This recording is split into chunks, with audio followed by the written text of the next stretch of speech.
Hello hello hello, नमस्कार नमस्कार नमस्कार, good evening good evening good evening, नमस्कार नमस्कार नमस्कार टू ऑल माय प्यारे प्यारे जग से न्यारे बच्चे। यस, ऑल माय प्यारे प्यारे जग से न्यारे बच्चे, good evening good evening good evening, नमस्ते नमस्ते ऑल दी सपोल आर्मी। यस एवरीबॉडी, कैसे हैं आप लोग? ऑडियो वीडियो क्लियर है बच्चों? Yes, is the audio video clear? Yes everybody, yes everybody, yes everybody, audio video clear है बच्चों? Yes, how are you all? कैसे हैं आप लोग? How was your Sunday? How was your Sunday for पढ़ाई लिखाई? हाँ, ये तो फास्ट चल रहा है, देख मुझे ये चाहिए, मुझे फोन पे किस चला के दे दे, क्योंकि इस पे भी नहीं चलता है। यस एवरीबॉडी, मस्त मस्त, ऑडियो वीडियो क्लियर है ना? बहुत बढ़िया बहुत बढ़िया। बेटा पढ़ाई लिखाई करी है थोड़ी बहुत? हाँ, बैड क्यों लिख रहे हो यार? बैड तो होनी नहीं चाहिए। पढ़ाई लिखाई की है आप लोगों ने? इस संडे अगस्त का महीना कल से चालू है, ठीक है? टुमारो इज 1 अगस्त, अगस्त जैसे भी बोल रहे हो बच्चों, ठीक है? और नया नया महीना है, जैसे नया नया साल आया था, नया नया बैच आया था, तो नया नया महीना है अगेन। बेटा मैं तो हमेशा तुम्हें यही बोलूंगी, ज्यादा ज्ञान की बातें मैं नहीं करूंगी बच्चों, ठीक है? पर थोड़ी बहुत ज्ञान की बातें बीच बीच में कर लेनी चाहिए, शायद तुम लोगों के लिए काम आ जाए। मुझे लगता है कि कोई तो एक बच्चा भी सुन ले तो अच्छी बात है। तो नया महीना है, अगस्त स्टार्ट हो गया है। अगस्त, सितंबर, अक्टूबर, नवंबर एंड दिसंबर, ओनली 5 मंथ्स, सिर्फ 5 महीने बचे हैं इस साल को खत्म होने के लिए, ठीक है? 7 मंथ्स हो गए हैं और 5 मंथ्स बचे हुए हैं इस साल को खत्म होने के लिए, और फिर कुछ ही महीने बचेंगे बच्चों तुम्हारे नीट एग्जाम के लिए, ठीक है? So these 5 months are very very very important months for your career. आपके करियर के लिए ये 5 महीने बहुत ज्यादा इंपॉर्टेंट है। आपका फ्यूचर जो है डिसाइडिंग टाइम पीरियड होने वाला है ये, क्योंकि दिसंबर के बाद से तो बेटा ज्यादातर चीजें रिवीजन वाली चलेंगी, ठीक है? रिवीजन मोड चलेगा, ठीक है?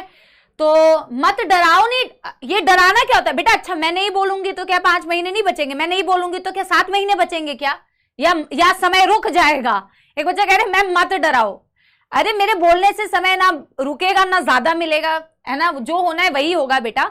लेकिन मेरे कहने का मतलब ये है बच्चों कि दिसंबर के बाद से ना ज्यादातर टाइम यही होता है जो आप रिवीजन करने वाला टाइम पीरियड होता है, ठीक है?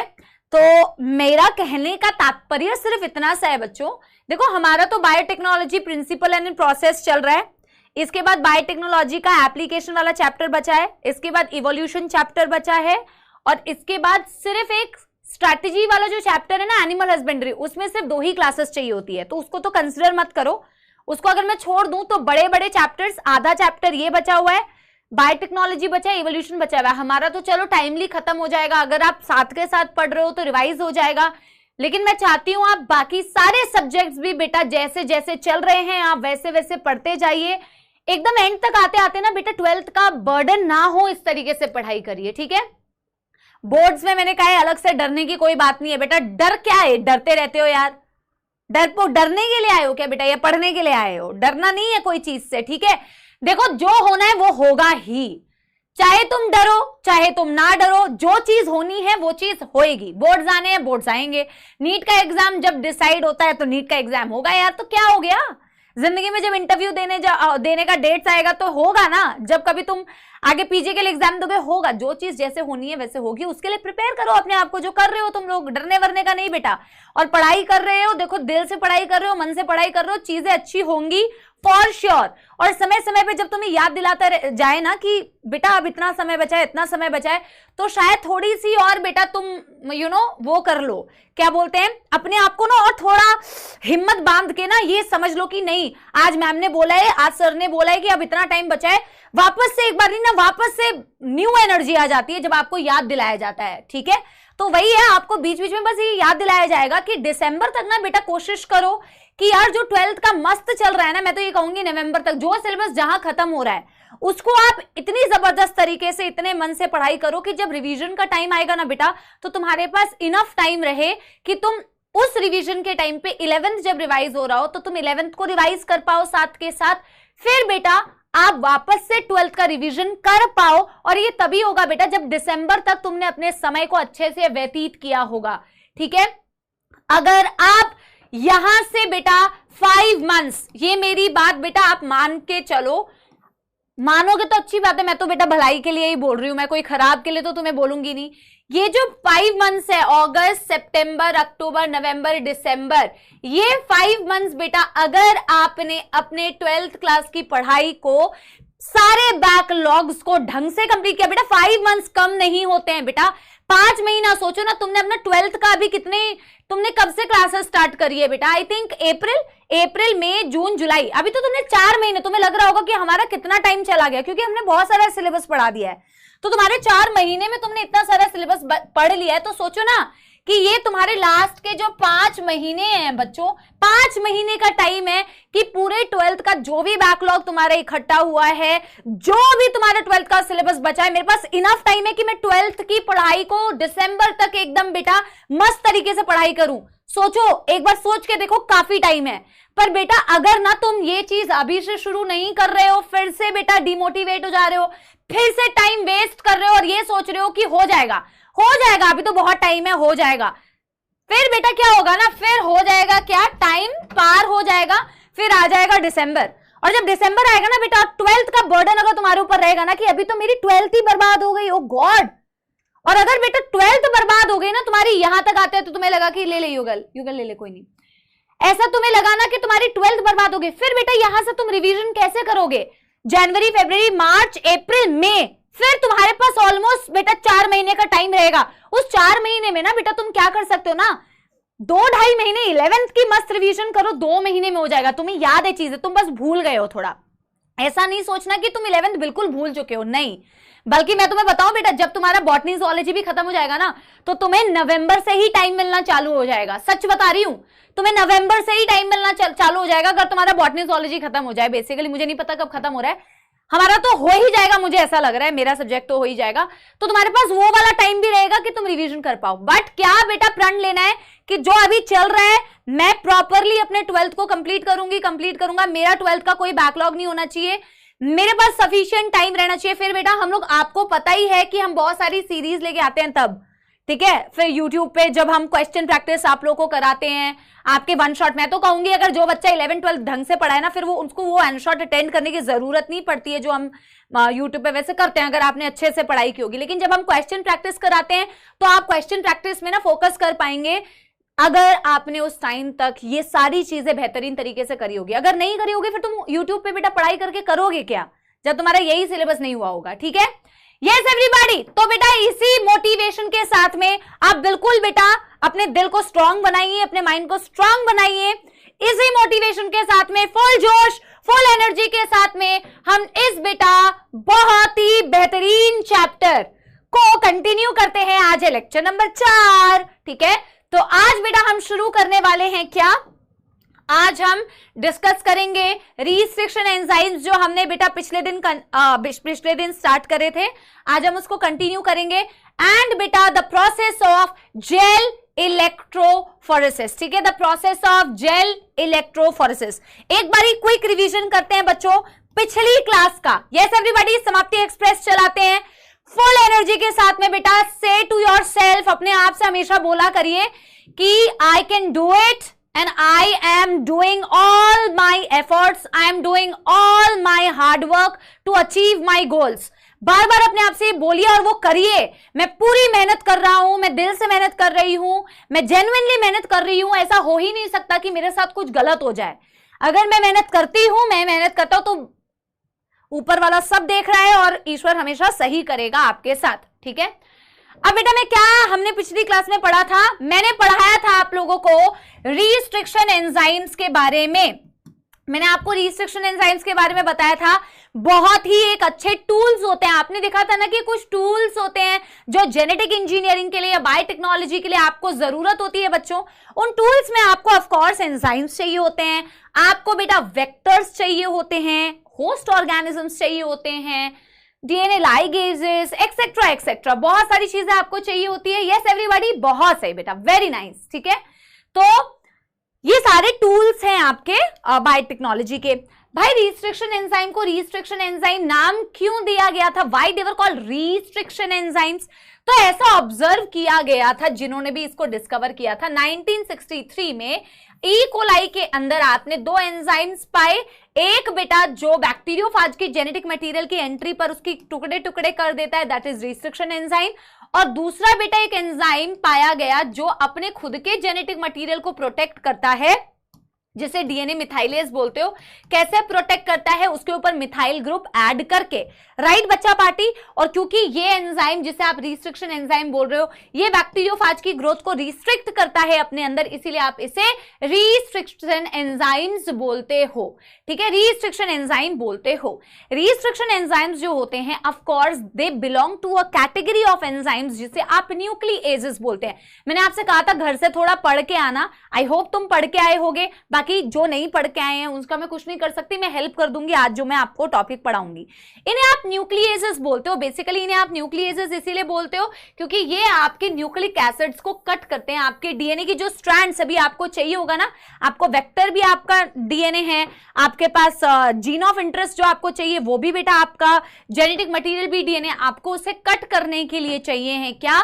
आपको चाहिए रिस्ट्रिक्शन एंजाइम्स। ठीक है, तो ये न्यूक्लिक एसिड ये किससे बिलोंग करते हैं? न्यूक्लिएजेस से बिलोंग करते हैं, बिकॉज ये न्यूक्लिक एसिड को कट करते हैं। एक छोटा सा ना, मैं आपको बेटा एक स्ट्रक्चर्स पढ़ के आए हो तो बहुत जबरदस्त बात है। अगर किसी को थोड़ी भी कंफ्यूजन है तो मैं थोड़ा सा ना न्यूक्लिक एसिड के बारे में बताती हूँ। बहुत ही ब्रीफ में मैं बताना चाहती हूँ, बहुत डिटेल में मैं नहीं जा रही हूँ। आपने बेटा ऐसे पढ़ा होगा ना, आपकी राइट हैंडेड हेलिक्स होती है, हमारा जो डीएनए होता है, और हमारा डीएनए डबल हेलिकल जो स्ट्रक्चर होता है 5 prime to 3 prime and 5 prime to 3 prime. बेटा कभी भी ये मत बोलना कि आपके जो स्ट्रैंड्स होते हैं, रिवीजन करा रही हूं जो जिनको थोड़ा भी नहीं पता है, आपके जो डीएनए स्ट्रैंड्स है हमेशा 5 प्राइम टू 3 प्राइम ही होते हैं। कभी ये मत बोलना कि एक होता है 5 प्राइम टू 3 प्राइम, एक होता है 3 प्राइम टू 5 प्राइम। नहीं, both the strands are 5 prime to 3 prime but in opposite direction, तभी तो एंटी पैरेलल आप बोलते हो। ठीक है, तो कभी उल्टा मत बोलना, 5 से ही शुरू होता है 3 पे खत्म होता है, दूसरा वाला भी 5 से ही चालू होता है 3 पे खत्म होता है, एंटी पैरेलल। यस एवरीबॉडी, आपने पढ़ लिया है, फिर भी मैं रिवीजन करा रही हूं। ठीक है, अभी बेटा मेरे को एक बात बताओ, अभी ये डीएनए स्ट्रैंड्स में क्या होगा? ये डीएनए स्ट्रैंड्स के अंदर nucleotide nucleotide nucleotide nucleotide nucleotide nucleotide, फिर यहां पे भी होगी बेटा क्या? Nucleotide nucleotide nucleotide nucleotide nucleotide nucleotide. बेटा न्यूक्लियोटाइड का ही जो पॉलीमर होता है वो आपका क्या होता है? एक स्ट्रैंड होता है। आपकी न्यूक्लिक एसिड जो होती है आपके न्यूक्लियोटाइड का ही क्या होता है? आपका न्यूक्लियोटाइड का ही पॉलीमर होता है। अब अगर मैं आपसे पूछूं कि एक न्यूक्लियोटाइड किसका बना है, तो जब आप, अब जिसने नहीं पढ़ा है बेटा उसको मैं कुछ नहीं कर सकती, बाकी सब लोग बोल रहे हैं हमने पढ़ा हुआ है। ठीक है, एक अगर मैं न्यूक्लियोटाइड को देखूं तो एक सिंगल न्यूक्लियोटाइड किस किस चीज से मिलके बना है? Sugar, phosphate and nitrogenous base, जो कि प्यूरीन्स भी हो सकते हैं, पायरिमिडीन्स भी हो सकते हैं। पायरिमिडीन्स और प्यूरीन्स होते हैं एडेनिन एंड ग्वानिन।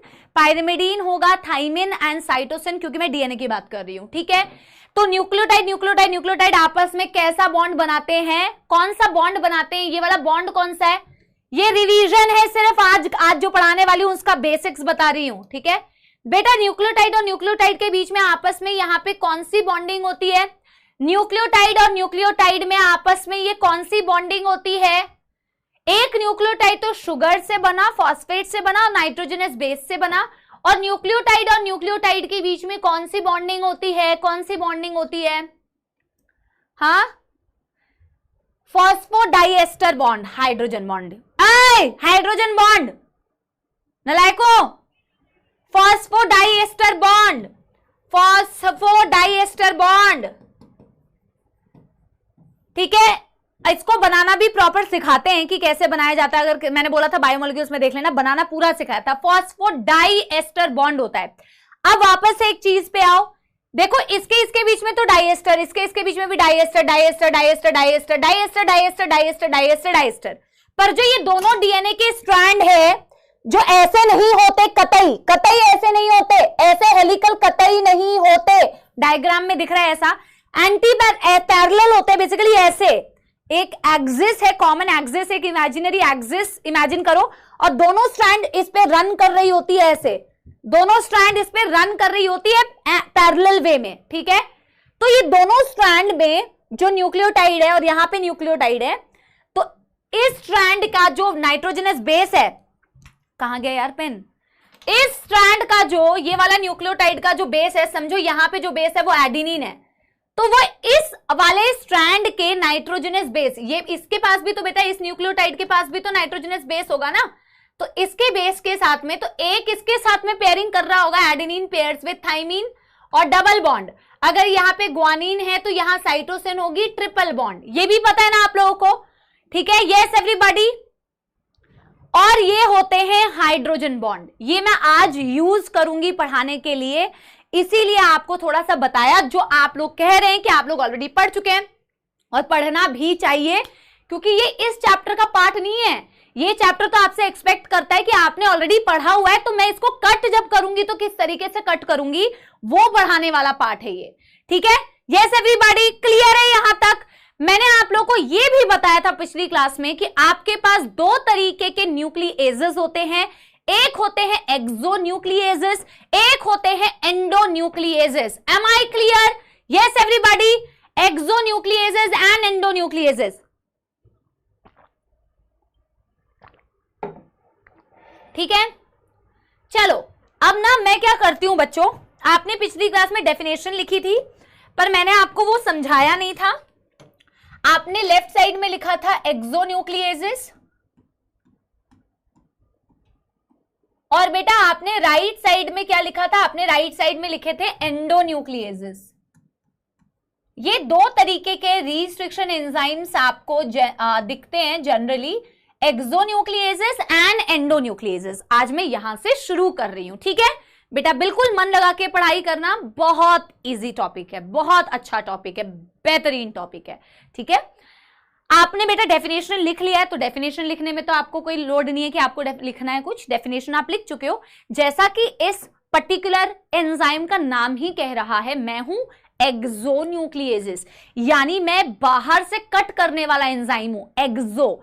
और एंडो कह रहा है मैं तो किसी भी स्ट्रैंड को सेंटर में से कट करने वाला हूं। जैसे आप इसके लिए डायग्राम बनाएंगे, एक हाइपोथेटिकल डायग्राम, हाइपोथेटिकल डायग्राम, ठीक है। जैसे कोई डीएनए की स्ट्रैंड मैं ऐसे दिखा रही हूं, एंटी पैरेलली है 5 prime to 3 prime, 5 prime to 3 prime, ये एक स्ट्रैंड है समझो, और इसमें इस तरीके से नाइट्रोजनस बेसेस आपके लगे हुए हैं।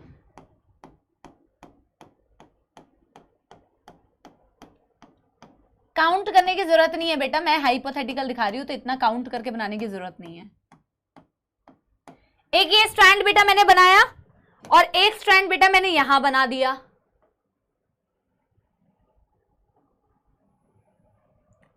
Five prime to 3 prime, 5 prime to 3 prime. कोई भी मौत आएगी तो आप मुझे बताना, ठीक है, ठीक है। बहुत अच्छे टाइम पे बॉटनी में ये टॉपिक चल रहा है भैया, मेरी तो बहुत मदद हो गई, ठीक है। 1 2 3 4, काउंट नहीं करना है बेटा, मैं खुद ही काउंट करने लग गई।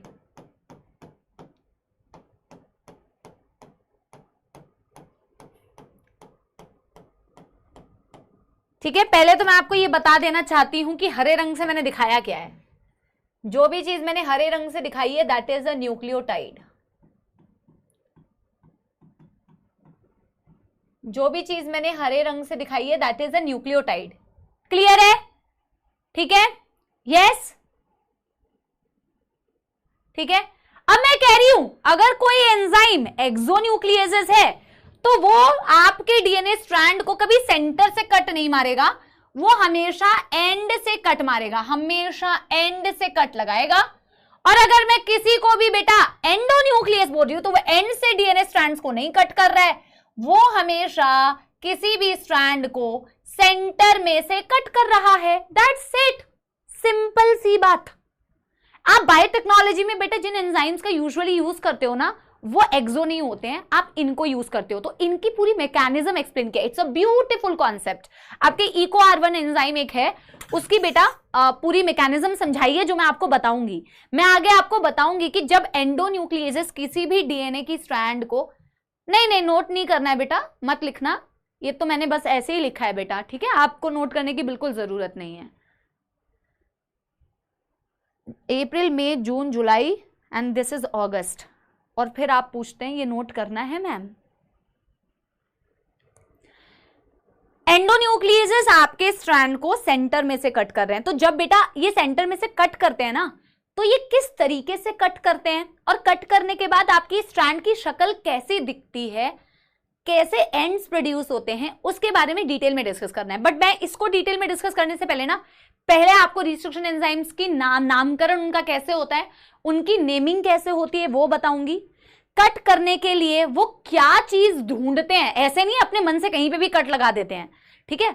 उनको क्या चीज ऐसी चाहिए होती है जिसको ढूंढ के वो वहीं पे कट लगाते हैं, ठीक है। वो चीज मैं आपको बताऊंगी। फिर मैं आपको बताऊंगी कि जब ये कट लगाते हैं तो कट लगाने के बाद उस स्ट्रैंड की क्या हालात होते हैं। वो स्ट्रैंड जब कट हो जाता है तो कट होने के बाद उसका आफ्टर इफेक्ट क्या होता है वो मैं आपको बताऊंगी। अभी मैंने सिर्फ आपको बताया एक है एक्सोन्यूक्लियसेस जो बेटा कट मारते हैं at the ends, cut at the ends, और एक मैंने बोला है कट फ्रॉम सेंटर, ठीक है। अब पहले मैं आपको नेमिंग बताती हूं और एक्सेट्रा एक्सेट्रा, ठीक है। आप पहले इसे नोट करो, मैं नेक्स्ट पेज पे चलूंगी। आप लोगों ने नोट कर लिया है बच्चा party? Yes everybody, yes everybody. Shikha happy birthday, जिनका भी हैप्पी बर्थडे है सबको हैप्पी बर्थडे। खुश रहिए जीवन में और खुश रखिए सबको। यस, हाँ आयमान बेटा, यस यस। मैं अपना कभी कभी खुद का जब उम्मीद का लेक्चर अभी मैं देख ही रही थी कुछ टाइम पहले, जहां मैंने बायोटेक्नोलॉजी पढ़ाई थी, तो मैं देख रही थी कि लक्ष्य के बच्चे भी वो जाके देखते हैं। अपने तुम लोग में से कोई लोग जाके देते हैं। हु ऑल आर फ्रॉम लक्ष्य बैच, अटेंडेंस हियर, ठीक है। चलो डन डन डन डन बेटा। पिछले दिन हमने ये वाली लाइन तो लिख ली थी ना एक नोट डाल के कि आज तक हमने 900 रिस्ट्रिक्शन एंजाइम्स डिस्कवर कर लिए हैं फ्रॉम 213 स्ट्रेन्स ऑफ बैक्टीरिया। ये हम कर लिए ना, ये लाइन हम आई थिंक हमने नोट डाल के की है, ठीक है। अब मैं आपको क्या बताती हूं बच्चों, naming of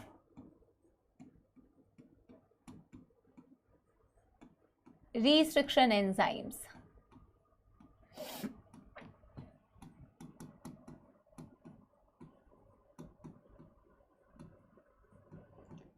naming of restriction enzymes, हाँ लिख लिया ना। चलो बेटा इसको मेरे साथ साथ में लिख लो, ठीक है। मैं एक एग्जाम्पल से आपको समझा रही हूं, जो एग्जाम्पल आपके एनसीईआरटी में दिया है, ठीक है। एनसीईआरटी हमेशा जिंदाबाद।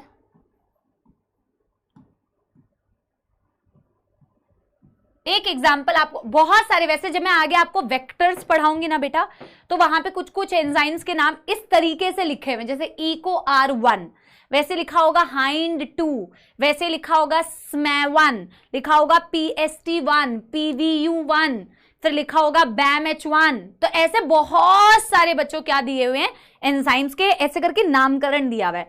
तो इनको इतना बड़े नाम से अब नहीं बुलाएंगे। जैसे कि अगर मेरा नाम बहुत बड़ा है, समाप्ति सिन्हा महापात्रा, तो अगर मेरे को कोई इतने बड़े, मेरे तो बोर्ड में बेटा नाम फिट नहीं आता था, तो मेरे को एक्स्ट्रा बॉक्सेस बना के अपना नाम लिखना पड़ता था, ठीक है। समाप्ति सिन्हा, जब मेरा नाम पूरा होता तो मुझे लगता था थैंक गॉड, मुझे लगता था मेरा कितना टाइम वेस्ट हो रहा है अपना नाम लिखने। फिर मेरे पापा का नाम आता था तारा शंकर सिन्हा महापात्रा, तो बहुत सारे खाने एक्स्ट्रा बनाने पड़ते थे। तो शॉर्ट में बुलाना चाहो तो SSMP बुला लो, ठीक है, मत बुलाओ, समाप्ति नाम ही अच्छा लगता है। वैसे इनका भाई साहब नाम इतना बड़ा है तो उसको शॉर्ट में हमने इस तरीके से आप एंजाइम्स को लिखते हो। इसका मतलब क्या है, इसका क्या मतलब है कि अब कोई भी एंजाइम आपको दिया जाए, आपसे सिंपली पूछेंगे फर्स्ट लेटर क्या रिप्रेजेंट कर रहा है, नेक्स्ट 2 लेटर, हाँ सोमू मैम, नेक्स्ट 2 लेटर्स क्या रिप्रेजेंट कर रहा है, नेक्स्ट रोमन नंबर क्या रिप्रेजेंट कर रहा है। तो पहले लिख लो फिर समझा रही हूं, ठीक है। तो पहला लेटर, दिस फर्स्ट लेटर, एक काम करते हैं इससे बनाते हैं ओवल, ठीक है, इससे अच्छा बनेगा ये, फिर ये, फिर ये और फिर ये। हर एक लेटर क्या रिप्रेजेंट कर रहा है। सो लिखना स्टार्ट करते हैं बच्चों। फर्स्ट लेटर represents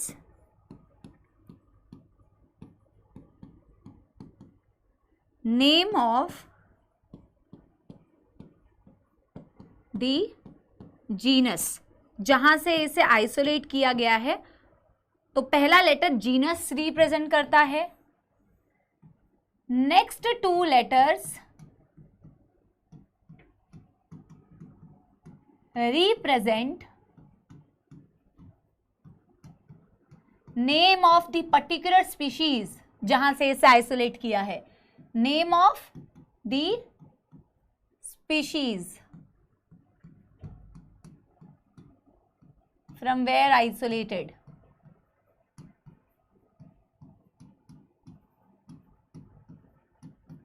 अगर अगला लेटर आपको दिख रहा है थर्ड नहीं, next letter represent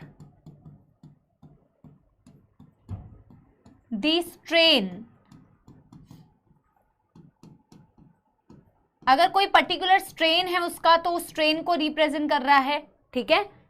and the Roman number indicates या represents, Roman number represents order of isolation, order of isolation. पहले इसे लिखिए बच्चों, फिर मैं आपको समझा रही हूं।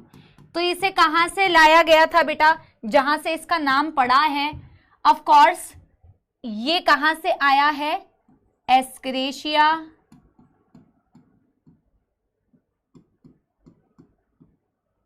Coli.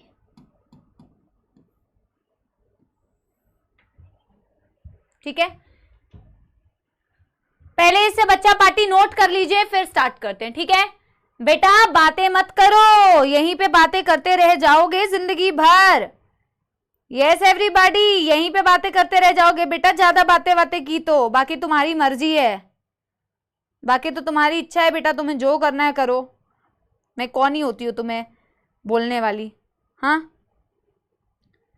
Done done done done कर लो, done done done done. Yes everybody,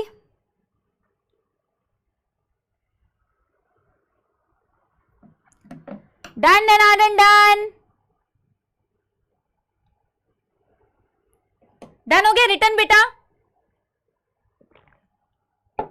बेटा आर जैसे बेटा अलग अलग जगह का ना स्ट्रेन अलग अलग, जैसे रफ स्ट्रेन होता है, स्मूथ स्ट्रेन होता है, तो स्ट्रेन पर्टिकुलरली कौन सा ही आपको पता करने की जरूरत नहीं है। बस आप ये याद रखो कि उसके आगे नेक्स्ट टू लेटर के बाद, स्पीशीज के बाद अगर कोई लेटर है तो वो स्ट्रेन को रिप्रेजेंट करेगा।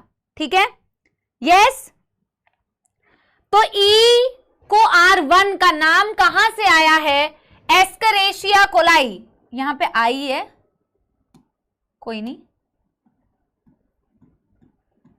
यहीं से बेटा इसका नाम आया है, यहीं से इसका नाम आया है। ई को name of the genus, first letter name of the genus, next two letter किस स्पीशीज से आपने निकाला है। अगर अगला कोई लेटर दिया हुआ है तो वो उसका स्ट्रेन का टाइप रिप्रेजेंट कर रहा है। लेकिन सबसे इंपॉर्टेंट है ये, सबसे इंपॉर्टेंट है ये, जो रोमन नंबर है बेटा वो ऑर्डर ऑफ आइसोलेशन। आपसे सीधा सवाल पूछते हैं, आपसे डायरेक्ट बेटा सवाल पूछते हैं, आपसे डायरेक्ट बेटा सवाल पूछते हैं कि रोमन लेटर, आप पर्टिकुलर लेटर्स क्या रिप्रेजेंट कर रहे हैं। सीधा सवाल, नो बकवास। ठीक है, सीधा आपसे पूछेंगे। अच्छा, मैंने ऑर्डर ऑफ आइसोलेशन को क्यों इसे स्टार मार्क किया है, बिकॉज अभी मैं आपको एक एंजाइम बताऊंगी जो पहला रिस्ट्रिक्शन एंजाइम डिस्कवर हुआ था, जो आपके एनसीईआरटी में दिया हुआ है, हीमोफिलस इन्फ्लुएंजा से, दैट इज हाइंड 2 एनसीईआरटी में दिया हुआ है। अभी वहां पे क्या कंफ्यूजन आती है मैं आपको बताती हूँ। ये तो बहुत सरल है, आपको नेमिंग में कोई मौत नहीं आएगी, आपको याद हो जाएगा। पहला लेटर जीनस है, अगला 2 लेटर स्पीशीज है, अगला लेटर स्ट्रेन टाइप है, अगला लेटर ऑर्डर ऑफ आइसोलेशन है। ठीक है, लेकिन लेकिन लेकिन बच्चों फिर एक एग्जाम्पल आता है, जैसे कि ना आप एक नोट डाल के लिखो, आपने ये लिख चुके हो ना तो मैं अगले पेज में कर रही हूं, ये आप लिख चुके हो तो मैं अगले पेज में कर रही हूं। एनसीईआरटी ने एक एंजाइम का नाम दिया हुआ है हाइंड 2, नोट डालो और स्टार मार्क करो। क्या दिया हुआ है, Hind 2 was the first restriction enzyme लिखना है ये, फर्स्ट रिस्ट्रिक्शन एंजाइम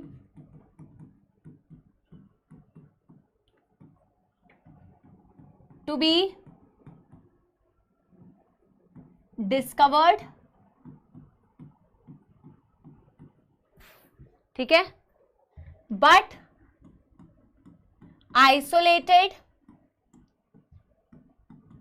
यार डेंगू के बहुत मच्छर घूम रहे भाई, पिछले साल भी ऐसा ही हुआ था कि मैं लक्ष्य की क्लास में थी और डेंगू वाले मच्छर ने काटा था, अभी भी बहुत सारे मच्छर घूम रहे हैं यार। आइसोलेटेड एंड कैरेक्टराइज्ड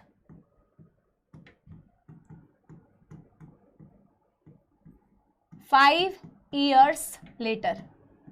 मैं आपको समझाती हूँ मैं क्यों बोल रही थी ऑर्डर ऑफ आइसोलेशन इंपॉर्टेंट है, अभी मैं आपको बताती हूँ बेटा, ठीक है। पहले जैसे हाइंड टू आप लिख रहे हो ना, तो जैसे ये क्या है, ये हीमोफिलिस से आया है,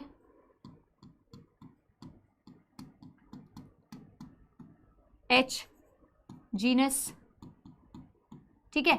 ये किससे आया है, influenza,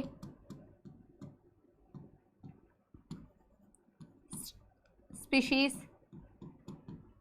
this is the type of strain, like I said strain कौन सा है वो आपको किसी में भी आइडेंटिफिकेशन की जरूरत नहीं है बेटा, not given in NCERT, so you don't need, बस आप ये याद रखो उस स्ट्रेन को रिप्रेजेंट कर रहा है, and this is order of isolation.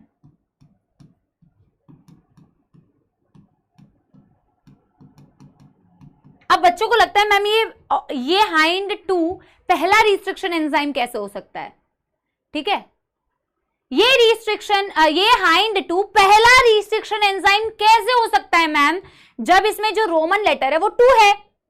आप मेरी बात समझ रहे हो? Yes everybody, yes everybody. मैं कह रही हूं कि जब हम रोमन लेटर को लिखते हैं तो ये ध्यान रखना है कि वो ऑर्डर ऑफ आइसोलेशन को रिप्रेजेंट कर रहा है। आप कहोगे कि मैम आप तो कह रहे हो ये पहला रिस्ट्रिक्शन एंजाइम था, फिर पहला तो फिर 2 होना, 2 की जगह 1 क्यों नहीं है? आप मेरी बात समझ पा रहे हो बच्चों मैंने क्या बोला है? ये देखो, यस एवरीबॉडी, मेरी बात समझ रहे हो? यस। हालांकि शायद मैंने तुम्हें ना कहते कहते आंसर दे दिया है, बट शायद तुम समझ पा रहे होगे, ठीक है। यस। तो बेटा डिस्कवरी में और आइसोलेशन में फर्क है। मैंने कहीं पे देखा, ये एंजाइम मैंने देखा, ठीक है, ये एंजाइम मैंने देखा, जब मेरे को मिला कि अच्छा इसके अंदर ये एंजाइम है, हाइंड 2 ये एंजाइम है, हाइंड 1 भी होगा, हाइंड 3 भी होगा। मुझे जो पहली बार जो एंजाइम दिखा, जो मैंने डिस्कवर किया, डिस्कवर करने का मतलब होता है जो मैंने डिस्कवर किया, ढूंढा, वो था हाइंड 2। डिस्कवर सबसे पहले किया गया, लेकिन आइसोलेट नहीं हुआ था। आइसोलेट मतलब वहां से निकाल लेना, आइसोलेट करने का मतलब वहां से निकाल लेना, ठीक है।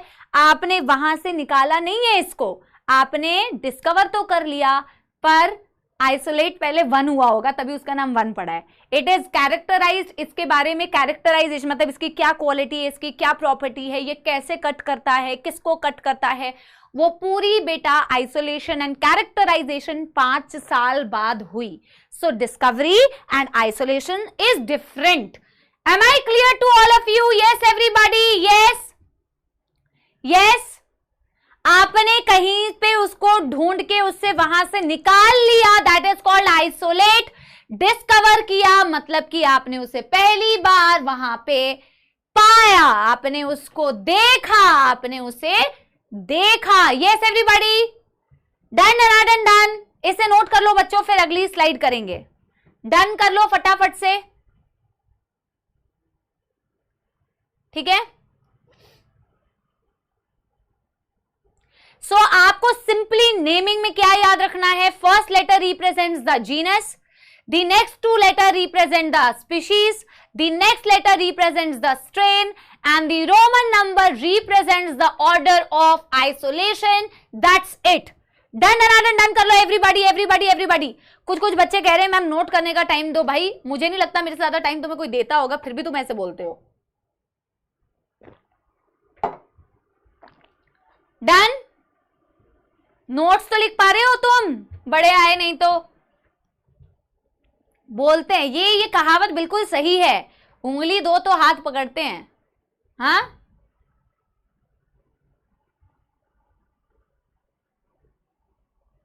चलो डन हो गया बेटा, टाइम ले लिया। यस बेटा, तुम बहुत डिमांडिंग होते जा रहे हो, you are becoming demanding, very demanding, very demanding, very bad, very bad. ठीक है, चलो अभी सुनो मेरी बात बच्चों, इनकी अब ये देखो बेटा, ये ऐसे नहीं है जैसे कुछ लोग आपके कमेंट्स में है बेटा, आपके कमेंट्स में कुछ लोग कैसे हैं, जो मिले उससे बात कर लूंगा मैं, जो बात करे उससे बात कर लूंगा मैं। कोई लड़की होगी, कोई लड़की है, कोई लड़का है, पता नहीं ना, इसमें पता भी नहीं चलता, नाम भी ऐसे ऐसे रखते हैं, तो जो है उसी से बात कर लेंगे, पता नहीं है कौन है क्या है, कुछ नहीं पता है, जो मिलेंगे उनसे बात कर लेंगे। रिस्ट्रिक्शन एंजाइम्स ऐसे नहीं होते कि जो मिलेगा उसी पे कट कर दूंगा मैं, आप मेरे को जो स्ट्रैंड दे दो मैं उसी पे कट कर लूंगा। भाई उसकी भी कोई सेल्फ रिस्पेक्ट है, उसकी भी कोई महत्वाकांक्षाएं हैं, उसकी भी कोई इच्छा है, ऐसे वो किसी भी बेटा स्ट्रैंड को तुम दे दो उसे और तुम सोचो वो कट कर देगा, ऐसा नहीं होता है। तो बेटा जो आपके रिस्ट्रिक्शन एंजाइम्स होते हैं वो कुछ सीक्वेंसेस को रिकॉग्नाइज करते हैं अपने मन से, उनकी इज्जत है भैया और उनकी डिमांड है, हम तो भैया इतने ही इसी सीक्वेंस को कट करेंगे। अगर सीक्वेंस GAATTC अगर नाइट्रोजनस बेस इस तरीके से अरेंज होंगे तभी इको R1 कहेगा, तभी मैं कट करूंगा।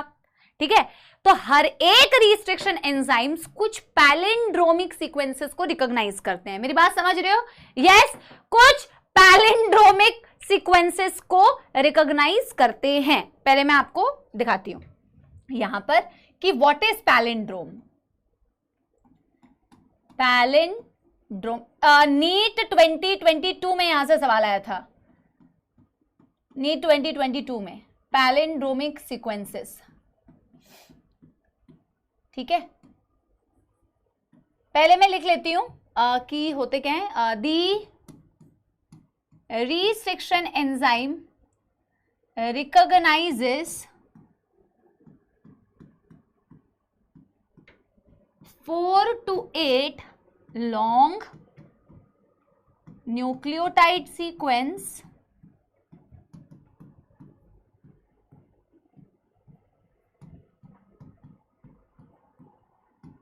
which are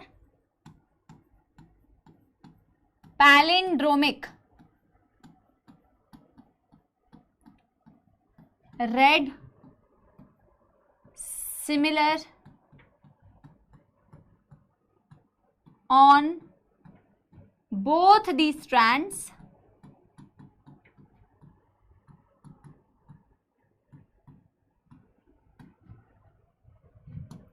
after recognition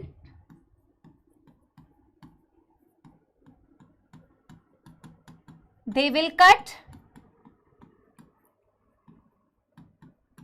ये लाइन थी बेटा जो क्वेश्चन में आई थी नीट में, ये exact line, they will cut. मैं आपको जो PYQ कराऊंगी तो आपको मिल जाएगा। अ little away from the centre, a little away from the centre of palindrome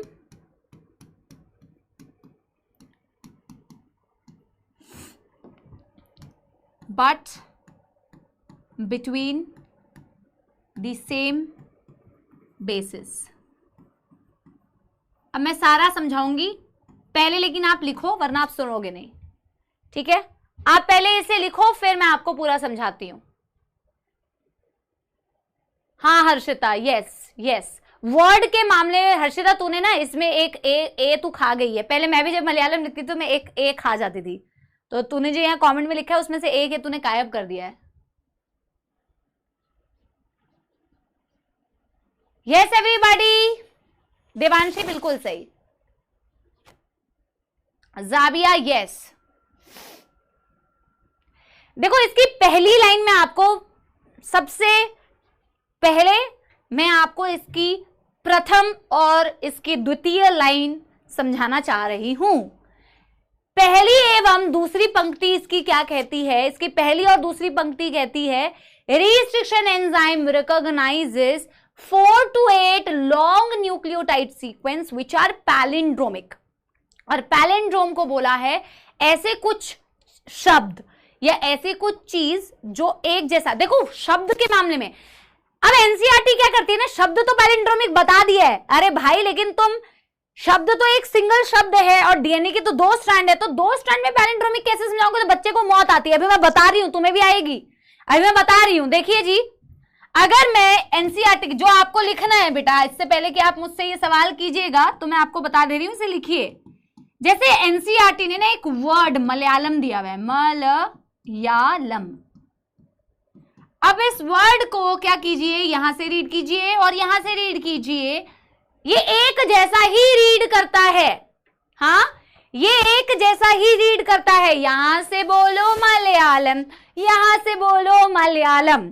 बचपन में ना एक गेम खेलते थे, तो गेम होता था जहां हम सारे हाथ पकड़ के ऐसे खड़े होते थे और एक आदमी होता था जो वो कर रहा होता था, क्या जो भी कर रहा होता था, ठीक है। फिर वो आता था, फिर कहता था यहां से तोड़े मम्मी को बुलाएंगे, यहां से तोड़े पापा को बुलाएंगे। अच्छा अच्छा, बुढ़ी अम्मा कहाँ जा रही हो, नदी किनारे, नदी तो यही है। तुमने तो क्या ही गेम खेला होगा यार ये, 1 पैसा डालो बड़ा हो जाएगा 2। फिर वो आती थी अंदर, फिर खाना बनाती थी। पता नहीं तुमने ये गेम्स खेले या नहीं, पर हम लोग तो खेलते थे ऐसे, ठीक है।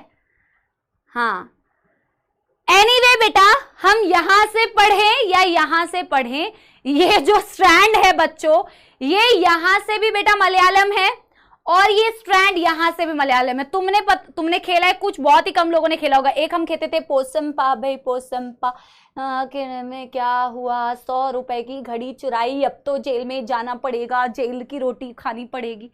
बस बेटा, अब टॉपिक पे वापस आओ, नो पोसमपा, ठीक है। Coming back to the topic, मेरी बात बिल्कुल ध्यान से सुनिए। कुछ शब्द ऐसे होते हैं जिन्हें आप पैलिंड्रोम कहते हैं, जिन्हें यहां से भी पढ़ो यहां से भी पढ़ो तो सेम रीड करते हैं। आपकी जो रिस्ट्रिक्शन एंजाइम्स है वो भी पैलिंड्रोम सीक्वेंस को ही रीड करती है, लेकिन आपकी जो रिस्ट्रिक्शन एंजाइम है वो वर्ड्स को थोड़ी रीड कर रही है, वो तो डीएनए स्ट्रैंड को रीड करती है ना। सब तो आपका डीएनए स्ट्रैंड और डबल हेलिकल है, एक स्ट्रैंड ऊपर एक स्ट्रैंड नीचे है, तो एंजाइम जब इसको रीड करेगी, एंजाइम्स इंस्पेक्ट करने आई होती है, जैसे मैं चेक करने आई हूं क्या मेरा सीक्वेंस यहाँ पे है या नहीं है। मैंने बोला ना उनकी सेल्फ रिस्पेक्ट है, वो हर किसी भी स्ट्रैंड को कट नहीं करेगी, उसको अपनी मर्जी का स्ट्रैंड चाहिए, ठीक है। मेरे ये शर्त है, ये सीक्वेंस मुझे मिलेगी तभी मैं कट करूंगी। तो वो यार इंस्पेक्शन करने आती है, पूरे स्ट्रैंड के ऊपर चलती रहती है और देखती है, मतलब चलते चलते देखती है कि मेरे को जो स्ट्रैंड को कट करना है क्या वो सीक्वेंस मेरे को मिल रहा है या नहीं। तो वो जो सीक्वेंस को रीड करती है ना बेटा, वो भी पैलिंड्रोमिक होता है। अब बच्चे सोचने लगते हैं कि अगर वो पैलिंड्रोमिक होता है तो कहीं इसका मतलब ये तो नहीं कि सपोज बेटा ये स्ट्रैंड है ना 5 प्राइम टू 3 प्राइम और ये है स्ट्रैंड बेटा क्या दूसरा 5 प्राइम टू 3 प्राइम। तो बच्चों को लगता है, क्योंकि जब वर्ड ऐसे पढ़ा ना तो बच्चों को लगता है कि एंजाइम जब इस स्ट्रैंड को रिकॉग्नाइज करने आएगी तो यहाँ पे ऐसा कुछ होना चाहिए। मैं एग्जाम्पल बनाना पड़ेगा ना अभी, GASAG, ठीक है। देखो सुनो मेरी बात सुनो, ये बनाना मत अभी बेटा, ये लिखना मत अभी मैं बनवाऊंगी, ठीक है। अब अगर मैं बोलूं कि रिस्ट्रिक्शन एंजाइम, तुम इस वर्ड को अगर अपना आधार मान के तुम क्या कर रहे होगे तो तुम्हें लगेगा कि अच्छा मतलब एंजाइम यहां से स्ट्रैंड पे जाए और यहां से स्ट्रैंड पे जाए तो उसे GAAG मिलना चाहिए और GAAG मिलना चाहिए। नहीं बेटा, नहीं, बिल्कुल भी नहीं। ये मैंने क्या लिखे हुए यहाँ पे, जो मैंने अभी अभी आपको बताया था न्यूक्लियोटाइड, ये उनके मैंने नाइट्रोजनस बेसिस बताए हुए हैं। मैंने क्या बताया हुआ है, नाइट्रोजनस बेसिस बताए हुए हैं ना, उसमें नाइट्रोजनस बेसिस अभी तुम्हें अभी तो बताया था, एक्सोन्यूक्लियस एंडोन्यूक्लियस बताते वक्त बच्चे को ये लगने लगता है कि जब वो इस स्ट्रैंड को रीड करेगा तो यहाँ पे अगर GAAG है और यहां से भी GAAG तो वो कट करेगा। नहीं नहीं नहीं नहीं, बिल्कुल भी नहीं। अब मेरी बात ध्यान से सुनना, जो आपके एनसीईआरटी में एग्जाम्पल भी है मैं उसी को एग्जाम्पल मान के अभी आपको समझाऊंगी, ठीक है बेटा। देखो ये बनाना है, अब आप इसको बनाइए,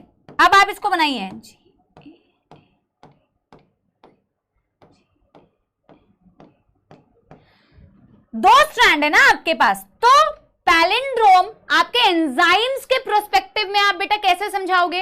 आप अपने एंजाइम के प्रोस्पेक्टिव में ऐसे समझाओगे कि अगर ऊपर वाले स्ट्रैंड में जो सीक्वेंस है, फॉर एग्जांपल GAATTC, आप मेरी बात सुनना बिल्कुल ध्यान से, आप मेरी बात, यस एब्सोल्युटली, एनीमे का 14 पता नहीं क्या नाम रखते हो यार तुम लोग, बुलाने में भी मेरे को मौत आ जाती है। अगर ऊपर वाले स्ट्रैंड में कोई सीक्वेंस है, फॉर एग्जांपल GAATTC, अब इसको उल्टा पढ़ोगे तो GATTC थोड़ी हो रहा है, तो वो पैलिंड्रोम है भी नहीं। ऊपर से 5 प्राइम टू 3 प्राइम अगर GAATTC है तो दूसरे वाले स्ट्रैंड में भी 5 प्राइम टू 3 प्राइम GAATTC ही होगा। Am I getting my point? मैं ये बोलने वाली थी, Am I getting my point? I am getting my point. Are you getting my point? Yes everybody? Yes everybody? ठीक है, हाँ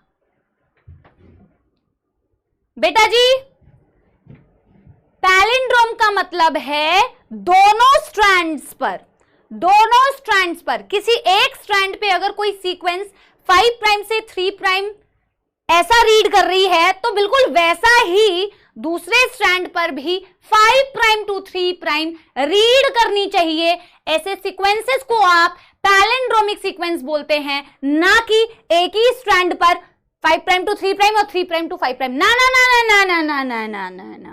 ओके, गॉट माई पॉइंट? अब देखो एक और चीज समझो, इससे क्या बोला है, restriction enzyme recognises 4 to 8 long nucleotide sequence. किसी का रिकॉग्निशन सिर्फ 4 न्यूक्लियोटाइड का होता है, किसी का 5, किसी का 6, किसी का 8। जैसे कि अगर मैं इस पर्टिकुलर जो भी एंजाइम इसको कट करेगा ना बेटा, जिसकी भी रिकॉग्निशन साइट ये है, इको R1 की होती है, कितने न्यूक्लियोटाइड का सीक्वेंस है ये न्यूक्लियोटाइड का ही तो बेस दिखाया हुआ है ना, जो हाइड्रोजन बॉन्ड बनाएगा और वो डीएनए का वो बनाता है, स्टेप्स बनाता है। 1 2 3 4 5 6 इको R1 एक्चुअल में 6 न्यूक्लियोटाइड सीक्वेंस को रिकॉग्नाइज करता है। मेरी बात समझ गए? Yes yes yes everybody. अब देखिए जी, इसको बनाना है। अब देखो स्ट्रैंड बेटा जी, ये बहुत सारे बच्चे फिर गलत करते हैं, बिल्कुल गलत करते हैं, एकदम गलत करते हैं। ये मैंने पैलिंड्रोम सीक्वेंस दिखा रखी है, मैंने क्या दिखाया, ये पैलिंड्रोम सीक्वेंस। ये पूरे स्ट्रैंड में कहीं ना कहीं होगा, पूरी स्ट्रैंड सिर्फ GAATTC ना है। GAATTC तो एक अंश है उस पूरे स्ट्रैंड का, एक अंश है। इसके अलावा इधर पे भी स्ट्रैंड है, इधर पे भी स्ट्रैंड है। जब इको R1 इंस्पेक्ट करते हुए आएगा, उसको मिलेगा कि अरे भाई इसमें तो मेरा रिकॉग्निशन साइट है, तो वो बेटा स्ट्रैंड को कट करेगा। ठीक है, after recognition will cut but between the same basis. हाँ लिखा है ना, बोला है कि it will cut a little away from the centre of palindrome but between the same basis. इन दो सेंटेंसेस का मतलब समझिएगा। रिकॉग्निशन साइट उसको मिल गई, अब वो सेंटर से कट नहीं कर रही है। देखो इस पैलिंड्रोम का सेंटर तो ये है, इस पैलिंड्रोम का सेंटर तो ये है ना, वो सेंटर से कट नहीं कर रही पैलिंड्रोम के, वो little away from centre cut करती है। बट एक जैसे बेसिस के बीच में, अगर वो G और A के बीच में यहां पे कट मार रही है, इस स्ट्रैंड पे, दोनों स्ट्रैंड में कट मारती है, कभी एक स्ट्रैंड पे कट नहीं मारती है कि एक को कट कर देता हूं दूसरे को छोड़ देता हूं, नहीं। अगर यहां पे G और A के बीच में कट किया है तो नीचे में भी G और A के बीच में ही कट करेगी, किसी के साथ डिफरेंशिएशन नहीं करती है। ये उन भले लोगों में से है, ये उन भले टीचर्स में से है जो किसी भी स्टूडेंट के बीच में कोई डिस्क्रिमिनेशन नहीं करते हैं। मेरे लिए मेरे क्लास का हर बच्चा सिमिलर है, वैसे ही एंजाइम के लिए ये दोनों स्ट्रैंड बराबर है। अगर वो ऊपर G और A के बीच में कट मारेगा तो नीचे भी G और A के बीच में ही कट मारेगा, दोनों स्ट्रैंड को कट मारेगा, एक स्ट्रैंड को कभी भी कट नहीं मारेगा। यही हमने लिखा हुआ है और ये नीट में आया था कि क्या वो सेंटर पे कट मारती है या लिटिल अवे फ्रॉम सेंटर। तो सेंटर पे तो कट नहीं मारा ना बेटा, सेंटर से अवे कट मारा, but always between the same basis cut मारेगी। Yes everybody, yes everybody. पहले मेरे को ये बता दो, इसमें कोई मौत आ रही है किसी को? स्कूल यार तुम लोग स्कूल टीचर्स को ऐਵੇਂ ही बदनाम कर रखा है बेटा, ऐसे भी नहीं होते यार स्कूल टीचर्स। हाँ हो सकता है कभी कभी तुमने किसी स्कूल टीचर मैम की रजिस्टर उठा लिया हो, उनकी किताबें चेक कर लियो, तो हो सकता है कि मैम तुम्हें थोड़े एक्स्ट्रा मार्क्स नहीं देंगी, थोड़ा हो सकता है कि इंपॉर्टेंस थोड़ी एक्स्ट्रा दे दे, नंबर थोड़ी दे देंगी। हाँ, मेरी मैम भी बड़ी खुश जाती थी अगर हम उनका रजिस्टर उठा लेते थे। और ठीक है, हाँ, डन डन डन। नहीं मैम होते हैं, मैम होते हैं मैम, हमारे तो हैं मैम, हमारे तो हैं, बहुत पार्शियल है। कहते हैं ये तो कोचिंग जाता है, इसको तो कम नंबर देंगे, ये तो कोचिंग पढ़ता है। ठीक है, उनकी अलग बेटा, उनकी अलग दुखड़ा होता है उन बच्चों का। हमें तो डिस्क्रिमिनेट किया जाता है क्योंकि उनको लगता है हम कोचिंग जाते हैं, हम स्कूल को बिल्कुल मानते नहीं है। पर सच्चाई तो ये है कि वो मानते भी नहीं है बच्चे स्कूल को, फिर वो स्कूल को कंसिडर ही नहीं करते, स्कूल की कोई इंपॉर्टेंस ही नहीं समझते। ठीक है, डन हो गया बच्चों ये। अब बेटा देखो, मैं इस एंजाइम का नाम भी लिख दे रही हूं कि किस एंजाइम की ये रिकॉग्निशन साइट होती है, क्योंकि इसका पूरा वर्किंग आपके एनसीईआरटी में दिया हुआ है। कंप्लीट वर्किंग इको R1 की आपके एनसीईआरटी में दिया हुआ है। ठीक है, यस। तो मैं इसीलिए मैंने ये वाला बताया क्योंकि ये बहुत इंपॉर्टेंट है, क्योंकि ये बहुत ज्यादा इंपॉर्टेंट है, यही आपके बार बार काम में भी अभी आएगा।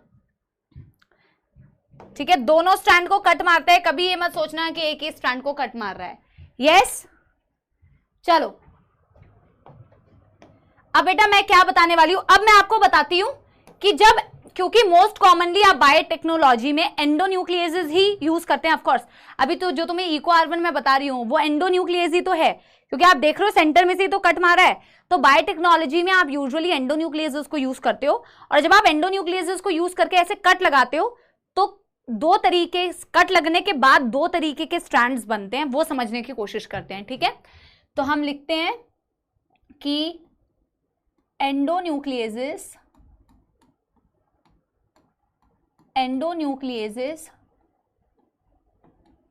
are commonly used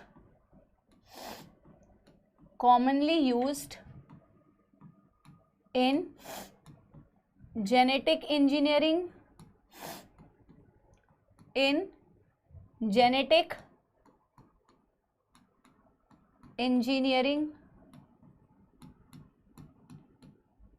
and when they cut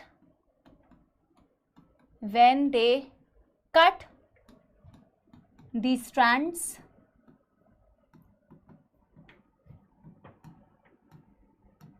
two types of ends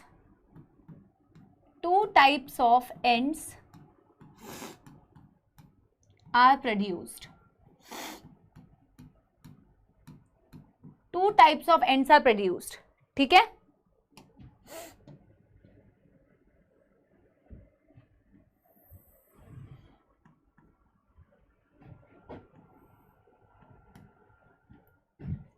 एक स्टिकी एंड्स या कोहेसिव एंड्स या स्टैगर्ड एंड्स या ओवरहैंगिंग एंड्स। ओ बहुत सारे नाम है, ओवरहैंगिंग एंड्स काफी लंबा हो गया ये, उसमें बहुत दो ही नाम है। हाथ ही दर्द हो गया। और यहां हम लिखेंगे नंबर 2 ब्लंट या flush ends.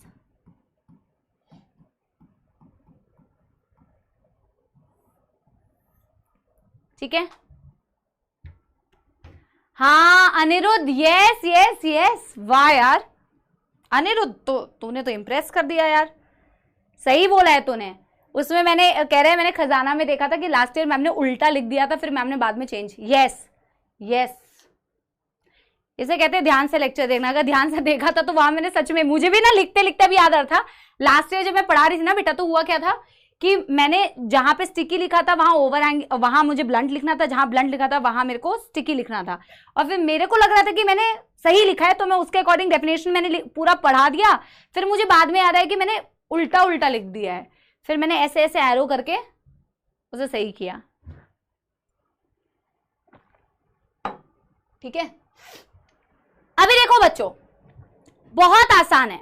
Sticky ends, cohesive ends, staggered ends या फिर ओवरहैंगिंग एंड्स, ये सारे एक ही वर्ड के नाम है, एक ही चीज के नाम है। और ब्लंट एंड और फ्लश एंड्स। अब होता क्या है, ठीक है, यस, इतना ध्यान तो मुझे भी रहता है। चलो बहुत अच्छी बात है बेटा, अरे यार कोई बात नहीं भाई। हाँ देखो देखो देखो बेटा, बनाना है ये, बनाना है ये, बिल्कुल बनाना है इसको, कृपया करके मेरे साथ में बनाइए। अभी आपको मैं इसमें से एक काम भी दूंगी अभी, 5 प्राइम, और देखो ये अभी बहुत बार रिपीट होगा, 5 प्राइम 3 प्राइम। पहले मैं यहां पे भी बना देती हूं,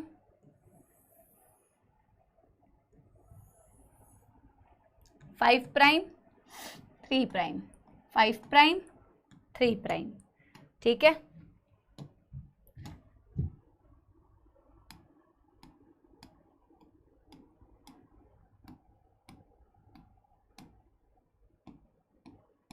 आज के नोट्स बहुत सुंदर बनने चाहिए क्योंकि आज बहुत सारा सुंदर सुंदर डायग्राम है। तुमने बेटा सुंदर ऑफकोर्स बनाया होगा, मुझे तुम पे पूर्ण विश्वास है, ठीक है, आई एम वेरी श्योर। अच्छा कुछ गलत कर दिया है क्या? ओके फाइन फाइन, हाँ बढ़िया है। अभी 2 सवाल पूछूंगे ना ह्यूमन रिप्रोडक्शन का तो सारा भूल गए होंगे। यहाँ मेरे को बता रहे 5 प्राइम to 3 प्राइम, सही कर लो मैम। 11th के अभी मैं बॉडी फ्लूइड्स का होमवर्क की जगह डायरेक्ट क्वेश्चन पूछ लूँ तभी आएगा नहीं। 5 prime to 3 prime, 5 prime to 3 prime, ठीक है, अभी ठीक है, ओके फाइन। सुनो मेरी बात सुनो, ठीक है, हाँ आता है मैम, कौन बच्चों यार सुनो सुनो तुम मेरी बात, तुम जो इतने कॉन्फिडेंस के साथ में जो यहाँ पे बोलते हो, पूछिए मैम पूछिए। कुछ बच्चे से कहते हैं पूछो मैम, पूछ के दिखाओ मैम, हमें आता है, आप पूछ के दिखाओ, आप पूछ के दिखाओ। हाँ मेरे साथ कल एक एक्सपीरियंस हुआ, मैं कल कहीं गई हुई थी तो मुझे 2 स्टूडेंट्स मिले। हालांकि अगर मैं तुम्हें कहीं मिलती हूँ बाई चांस तो तुम मुझे आके एब्सोल्युटली हेलो बोल सकते हो, पर जब मैं रियल लाइफ में कभी कई स्टूडेंट्स से मिलती हूँ तो वो इतने डर रहे होते हैं, वो आके हेलो भी नहीं बोलते हैं। मैं ये सोचती हूँ कमेंट्स में बच्चे इतने कमेंट्स करते हैं, इतना वो करते हैं, पर अगर कभी सामने से मैं मिल गई तो बच्चे हाय बोलने से भी डरते हैं और मेरे को पता चल रहा होता है कि उनको डर लग रहा है। एकदम बेटा तुम्हारे ना वक्त और जज्बात बदल जाते हैं जब तुमको, हाँ ऐसा क्यों करते हो यार, हाय बोल दिया करो यार, ऐसा भी क्या है। चलो सुनो मेरी बात, पूछ लो मैम, पूछ लो मैम, पूछ लो मैम, पूछ लो। हाँ देखो यहाँ बेटा, यहाँ एक एग्जाम्पल मैं दे रही हूं बच्चों, क्या जो अभी हमने पढ़ा उसी का एग्जाम्पल दे रही हूं मैं। GAATTC, GAATTC, बच्चों इसे रट लो, इसे रट लो, ठीक है, इसे एकदम याद कर लो। यस इसे एकदम याद कर लो बच्चों, ठीक है। मैं किसी को भी बेटा मिलूंगी तो मैं किसी को मारूंगी नहीं बेटा, ठीक है, और इतनी मैं खड़ूस दिखती भी नहीं हूं, ठीक है, आई एम नॉट अ खड़ूस person, so you can always come से hi, I will always feel good, ठीक है। चलो बेटा अब वापस आओ, ये रट लेना है बेटा, इको R1, ठीक है। अभी सुनो, इधर पे मैं बता रही हूं बेटा, इधर पे, हाँ इधर पे मैं एक एग्जाम्पल दे रही हूं, आपके एनसीईआरटी में दिया नहीं हुआ है बट मैं ऐसे एग्जाम्पल आपको बता दे रही हूं। GTTAAC,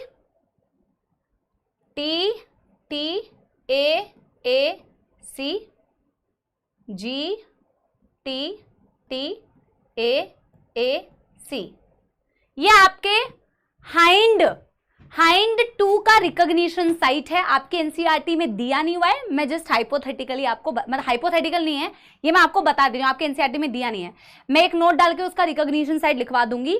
एनसीईआरटी में दिया नहीं है तो मैं एक्स्ट्रा करके लिखवा दूंगी, ठीक है।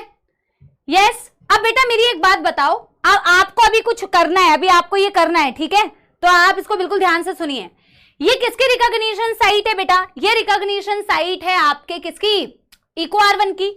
इको R1 का तो अभी आपको पता भी है ना कि वो किसके किसके बीच में कट मारता है, वो G और A के बीच में कट मारता है। तो मैं कह रही हूं कि इको R1 जो है एक ऐसा एंजाइम है जो स्टिकी एंड्स प्रोड्यूस करता है। इसका कारण क्या है ये आप खुद मुझे अभी नीचे बना के बताएंगे। और मैं बोल रही हूं कि ये हाइंड किसका है, हाइंड 2 का रिकॉग्निशन साइट है, वो इसके बीच में रिकॉग्नाइज करके इसके बीच में कट मारेगा। अब आप मुझे ना कट मार के इसका बताओ कि ये किस तरीके का स्ट्रैंड, जब ये कट लग जाएगा तो नीचे की शक्ल कैसी दिख रही होगी। मैं ऐसे बनाने के लिए बता रही हूं, मैं एक बना के आपको बता दे रही हूं ताकि आपको पता चले मैं पूछ क्या रही हूं। जैसे जब ये इसके बीच में कट मारेगा तो इसकी शक्ल कैसी दिखेगी बच्चों, इसकी शक्ल ऐसी दिखेगी ना।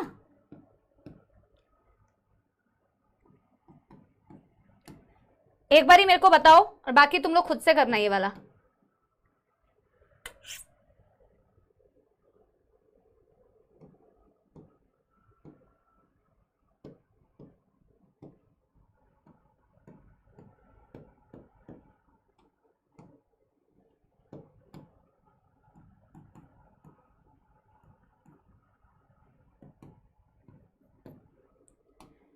क्या इसकी शक्ल ऐसी दिखेगी, G T T A C A C G T T.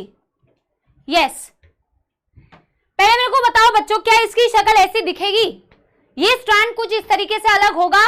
Yes yes everybody, yes everybody. अब आप दूसरा वाला खुद कट करके बेटा पेंसिल से बनाना, ताकि अगर गलत हो जाए तो आप मेरे से देख के बना सको। मेरे को बताओ, यस एवरीबॉडी, यस एवरीबॉडी। कोई दुविधा समस्या?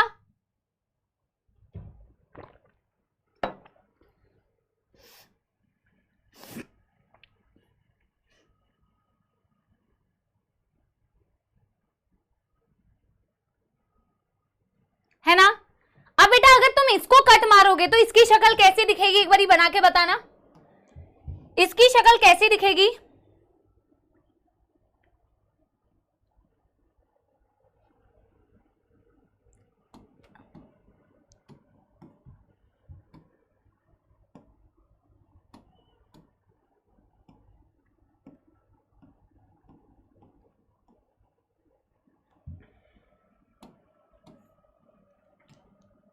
ये ना बेटा खुद से, अगर मैं जैसे बोल रही हूँ ना, खुद से बनाओगे ना तो आपको बहुत अच्छे से लर्न होगा। देखो मेरे से देख के तो आप बना ही सकते हो, इसमें कोई दिक्कत नहीं है, पर बेटा खुद से बनाओगे ना तो उसकी फील ही अलग होती है। ठीक है, खुद से लगेगा कि मैंने बिल्कुल सही बनाया है।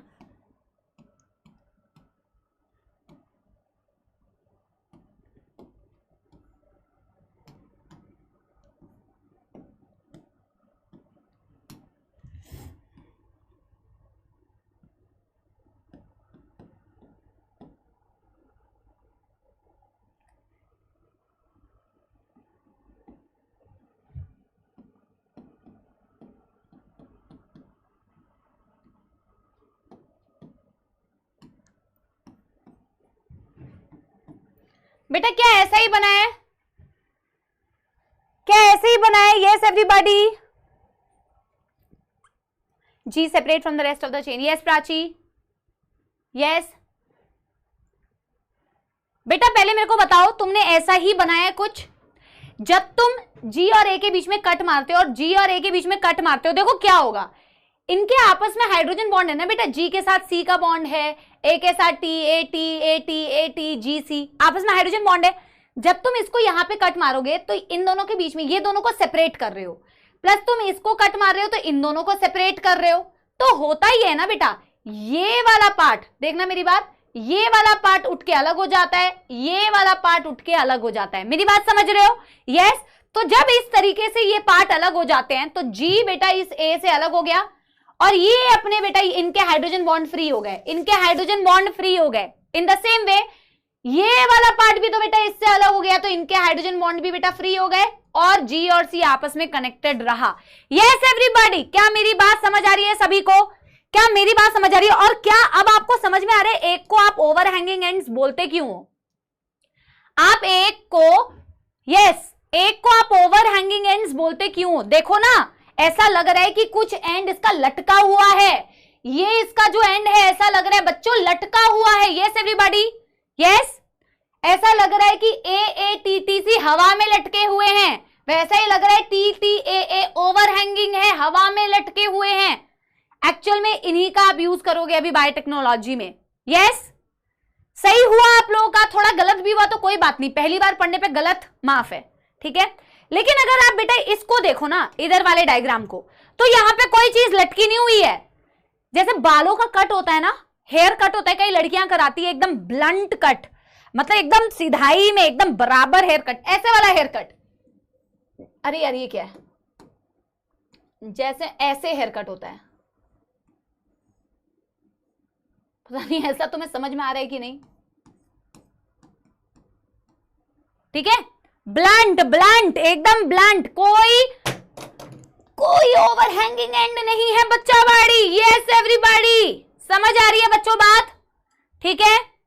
So this is called as blunt end या flush ends, this is called as sticky ends. अभी इनको स्टिकी क्यों बोलते हैं, क्योंकि इसको वेक्टर के साथ स्टिक करोगे तुम बहुत अच्छे से, ठीक है। स्टिकी एंड, ओवरहैंगिंग एंड्स या कोहेसिव एंड्स। यस एवरीबॉडी, कह रहे 3 आंखें, अरे भाई नाक बनाई थी डॉट में, हाँ। Yes everybody, done done done done, समझ आ गई बच्चों बात, मुझे लग रहा है कि तुम्हें समझ आ गई। तो मैंने एक बार ये वाला बात ना हाइंड 2 की रिकॉग्निशन साइट्स में लिखवा दे रही हूं, पर अतिरिक्त ज्ञान है। अब इसके आगे मैं वर्किंग ऑफ इको R1 तब बताऊंगी। हाँ हाँ, डोरा डोरा डोरा डोरा जो है ना उसके बाद ऐसे ही है। यस यस यस यस, डोरा जो कार्टून है ना, यस बिल्कुल सही। चलो सुनो मेरी बात बेटा, यहां तक कर लिया। पहले मैं ना आपको एक नोट डाल के हाइंड 2 की रिकॉग्निशन साइट लिखवा दे रही हूं, क्योंकि ना रिकॉग्निशन साइट ये तो है, बट टी और ए की जगह, ए और टी की जगह कुछ और हो सकता है, वो मैं बस आपको बताना चाहती हूं एक, ठीक है। एनी प्यूरिन एनी पायरामिडीन, बताऊं या रहने दूं? हाँ बता ही देती हूं, एक्स्ट्रा है बट लिख लो। अतिरिक्त ज्ञान है बेटा, ये आपके एनसीईआरटी में नहीं है, आप टोटली इसको स्किप भी कर सकते हो, कोई दिक्कत नहीं है।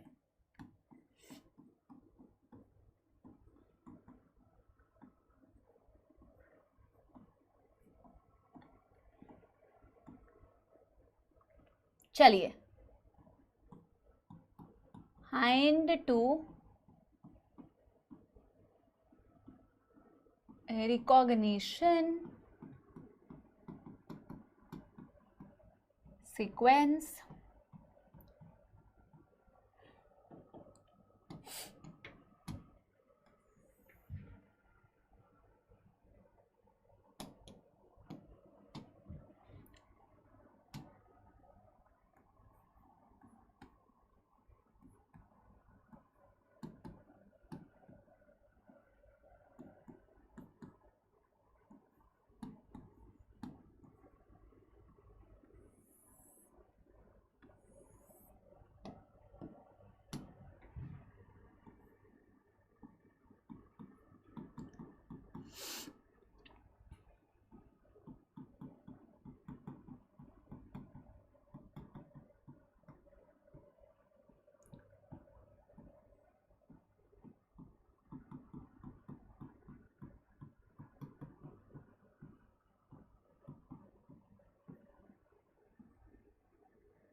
बेटा एक बात मुझे बताओ, क्या तुम्हें इसे देख, अरे मैं बोल ही नहीं रही हूं भैया, अरे मैं बोल ही नहीं रही थी, मैं कुछ बोल, बेटा ऐसा हो सकता है कि पूरी 1 घंटे 45 मिनट की क्लास में मैम ने 2 मिनट ना बोला हो।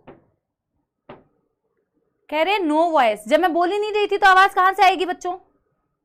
नो वॉइस करने लग गए तुम्हें आदत ही नहीं है कि मैम चुप भी रहें, कुछ गुनगुनाना तो मैम आपको कुछ लिखते लिखते गुनगुनाना तो चाहिए था, ठीक है।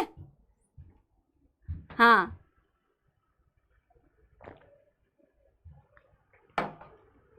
Done done done done, yes everybody. बेटा एक बात बताओ, इसे देख के तुम्हें समझ में आ रहा है कि मैंने लिखा क्या है, वैसे मतलब बताया क्या है? यस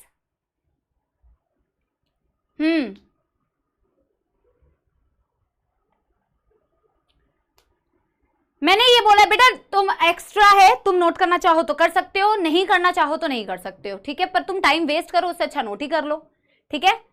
हमने क्या बोला बेटा कि वैसे जो हमने सीक्वेंस लिखी हुई थी GTTAAC, GTTAAC बिल्कुल सही है, पर ये बोला है कि ये जो सेंटर के ये जो दो बेसिस है ना बेटा, जैसे ये थाइमिन क्या होता है, थाइमिन आपका पायरिमिडीन होता है, तो यहाँ पे कोई भी पायरिमिडीन होगा, कोई भी हो सकता है, T भी हो सकता है या फिर बेटा आपका C भी हो सकता है। अगर यहाँ T है तो नीचे A होगा, अगर यहाँ C है तो नीचे G होगा। इन द सेम वे बेटा अगर यहाँ पे आप लिख रहे हो A, यहाँ पे कोई भी प्यूरिन हो सकता है, एडेनिन भी हो सकता है या फिर बेटा आपका थाइमिन भी हो सकता है, ठीक, ग्वानिन भी हो सकता है, सॉरी, ठीक है, एनी प्यूरिन, और जो प्यूरिन यहाँ होगा उसके अपोजिट बेटा सिमिलर टाइप का बेस होगा। अगर यहाँ A है तो यहाँ T, यहाँ G होगा तो यहाँ C, ठीक है, मेरी बात समझ गए।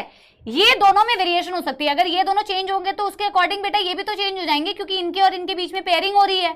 तो अगर यहाँ पे कोई भी पायरिमिडीन है उसके अकॉर्डिंग बेटा यहाँ पे उसके अकॉर्डिंग वाला प्यूरिन होगा, यहाँ पे अगर जो प्यूरिन है उसके अकॉर्डिंग नीचे उसके अकॉर्डिंग पायरिमिडीन होगा। मेरी बात समझ गए? यस एवरीबॉडी, मेरी बात समझ गए? यस एवरीबॉडी,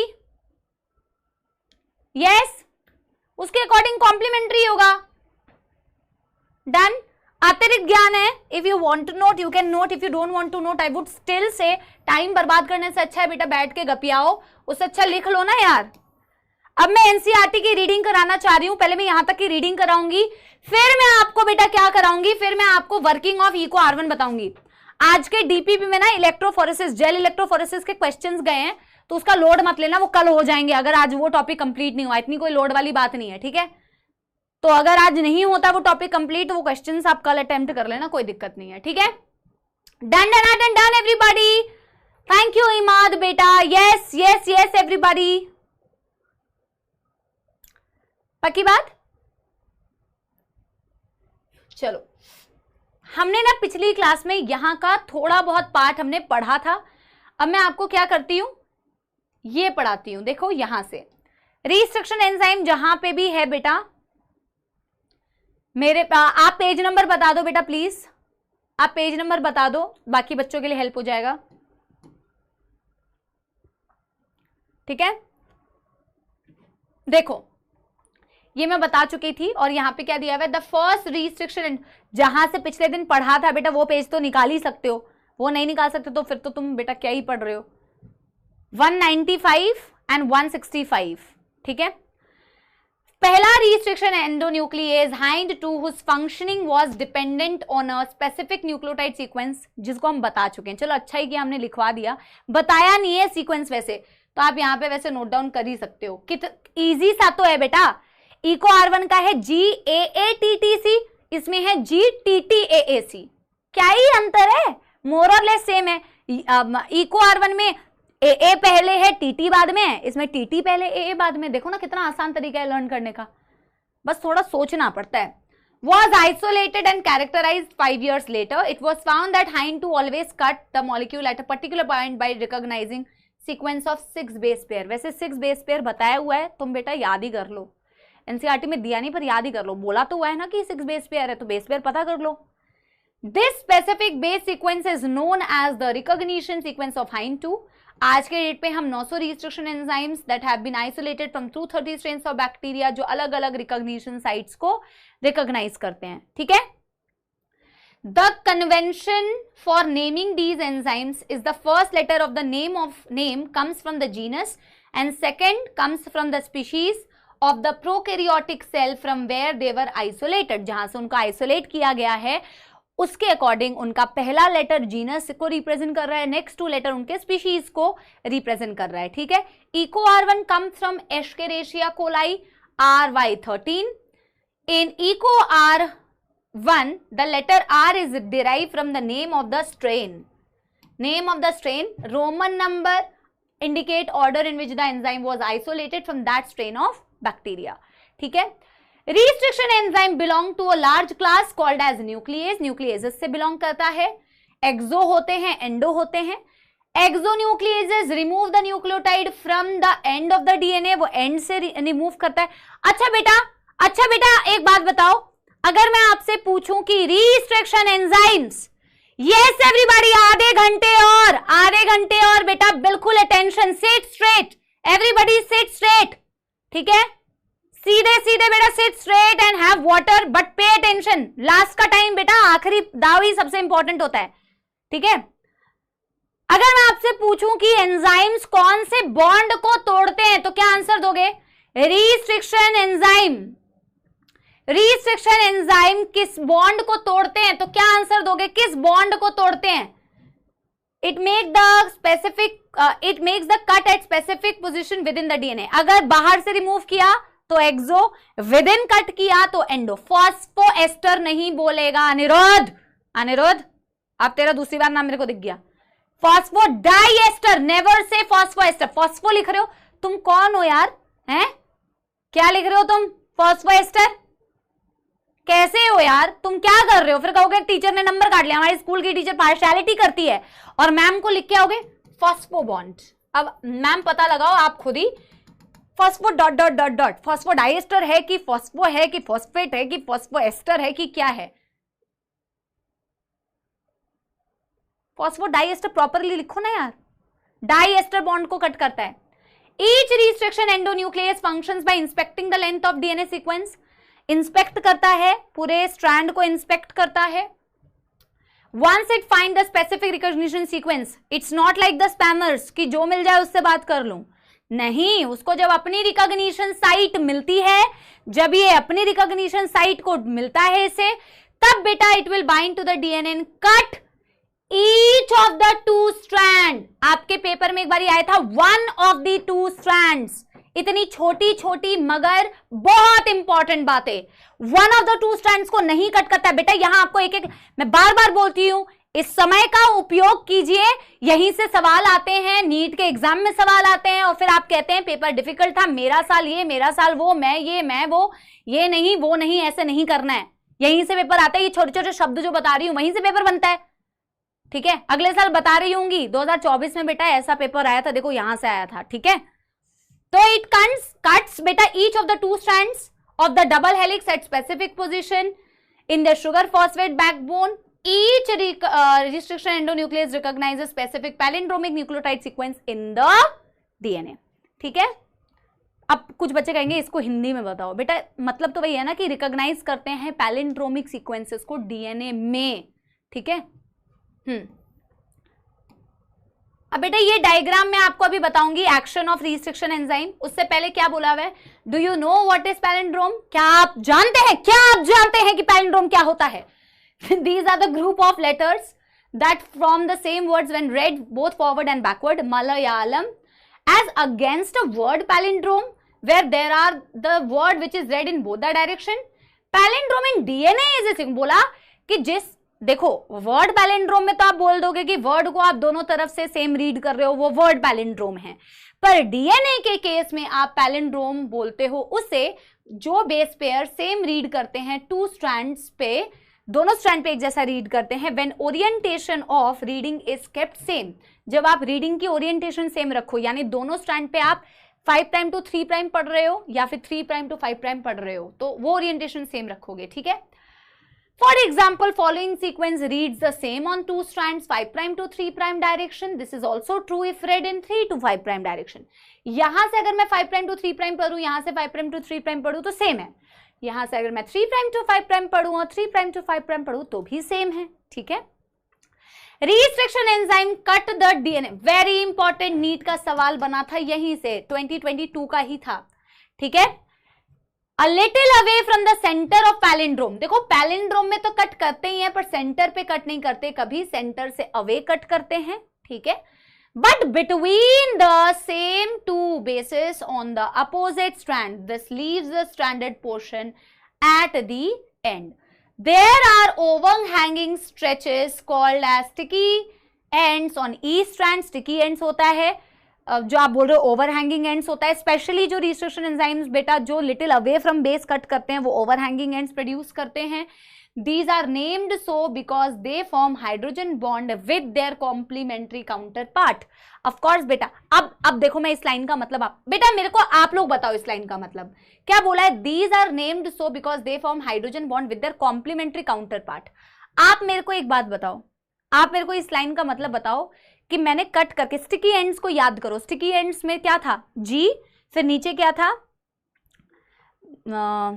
ए, नहीं जी के नीचे क्या था, सी ए ए टी, इधर जी ए, ऐसे ना मैं वैसे नहीं कर पाती ऐसे, ये जी सी टी टी ए ए। तो अब ये किसके साथ कॉम्प्लीमेंट करेंगे, ये बताओ मेरे को, ये कॉम्प्लीमेंट किसके साथ करेंगे, जिनको तुमने अलग किया, जिसको तुमने कट करके अलग किया, क्या तुम उसी को जोड़ दोगे, क्या तुम उसको ही जोड़ दोगे? नहीं नहीं, कॉम्प्लीमेंट किसे करोगे? अरे भाई साहब वो नहीं पूछ रही हूं, ओ मिस्टर एंड मिस, भाइयों और बहनों सुनिए जी, इनको तुमने अलग किया, फिर बोला कि ये अपने कॉम्प्लीमेंट्री काउंटर पार्ट के साथ में कॉम्प्लीमेंट्री बनाते हैं, इसीलिए इसको स्टिकी बोला। तो इसको और इसको ही जोड़ दोगे क्या? इसको और इसी को जोड़ दोगे क्या? यस। किसको जोड़ोगे फिर? वेक्टर। वेरी गुड, किसी का आंसर सबसे पहले वेक्टर आया था, पर मेरे को उसका नाम नहीं पढ़ने को आया, बट कॉन्ग्रेचुलेशंस, ठीक है, वेरी नाइस। यस भैया, तुम इसे वेक्टर के साथ जोड़ोगे या प्लाज्मिड के साथ? जिसको तुमने काटा ये तुम्हारा जीन ऑफ इंटरेस्ट था, जीन ऑफ इंटरेस्ट में तुमने एक सीक्वेंस ढूंढा और उसको कट किया, अब तुम उसी को कट करके फिर उसी को जोड़ दोगे? फिर तो तुम मूर्ख हो, तुमने क्यों ही काटा फिर? ये तो तुम्हारा बेटा, देखो अभी मैं तुम्हें यही तो समझाऊंगी, अभी मैं तुम्हें यही तो बताऊंगी। ये देखो यार, ये एक वेक्टर डीएनए है, ये एक फॉरेन डीएनए, इसमें भी एक रिकॉग्निशन साइट है, वही वाली, इसमें भी एक रिकॉग्निशन साइट है। और हमेशा बेटा वेक्टर डीएनए को और जो तुम्हारा जीन ऑफ इंटरेस्ट है, फॉरेन डीएनए मतलब जीन ऑफ इंटरेस्ट है, उन दोनों को बेटा सेम रिस्ट्रिक्शन एंजाइम से कट किया जाता है। क्या कोई मुझे उसका कारण बताएगा? यस। ऐसा क्यों भाई? जो मेरा वेक्टर डीएनए है और जो मेरा फॉरेन डीएनए, ये नहीं कि फॉरेन डीएनए को तो मैं हाइन 2 से कट करा देता हूं और वेक्टर डीएनए को मैं क्या करता हूं, इको R1 से कट करा देता हूं। कभी भी नहीं, ऐसे नहीं चलेगा। क्यों नहीं चलेगा? यस, क्यों नहीं चलेगा? Vector and this has to be cut with the same restriction enzyme.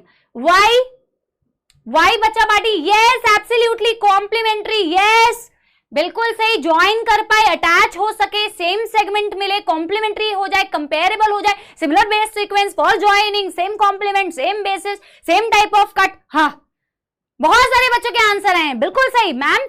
एक तरीके के ओवरहैंगिंग एंड्स होने चाहिए, तभी तो वो कॉम्प्लीमेंट करेंगे जो लिखा हुआ है उस सेंटेंस में।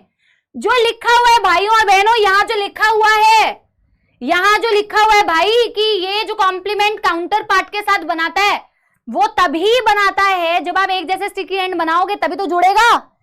तुम ये कर दोगे, तुम अपने वेक्टर डीएनए को काट के उसी को आपस में जोड़ दोगे, ऐसे नहीं करने का है, ठीक है ना?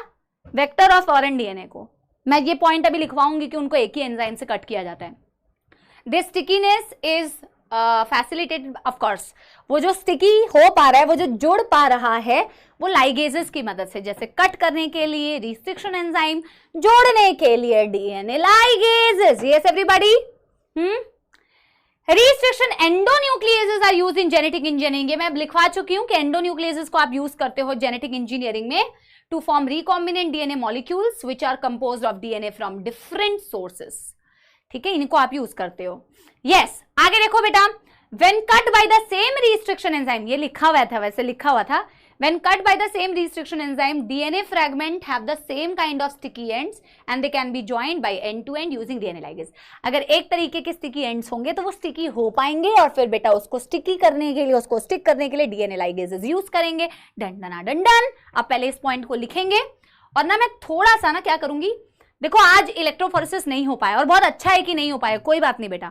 टॉपिक की क्लैरिटी, मुझे पता था एंजाइम, मैंने तो मैं पहले भी बताया था बेटा कि रिस्ट्रिक्शन एंजाइम वाला टॉपिक बहुत बड़ा। अरे बेटा अमर को कोई ब्लॉक करने की जरूरत नहीं है यार, काहे तुम बेटा उसकी टेंशन ले रहे हो? मेरे को तो दिखा भी नहीं कोई ऐसा है भी क्या?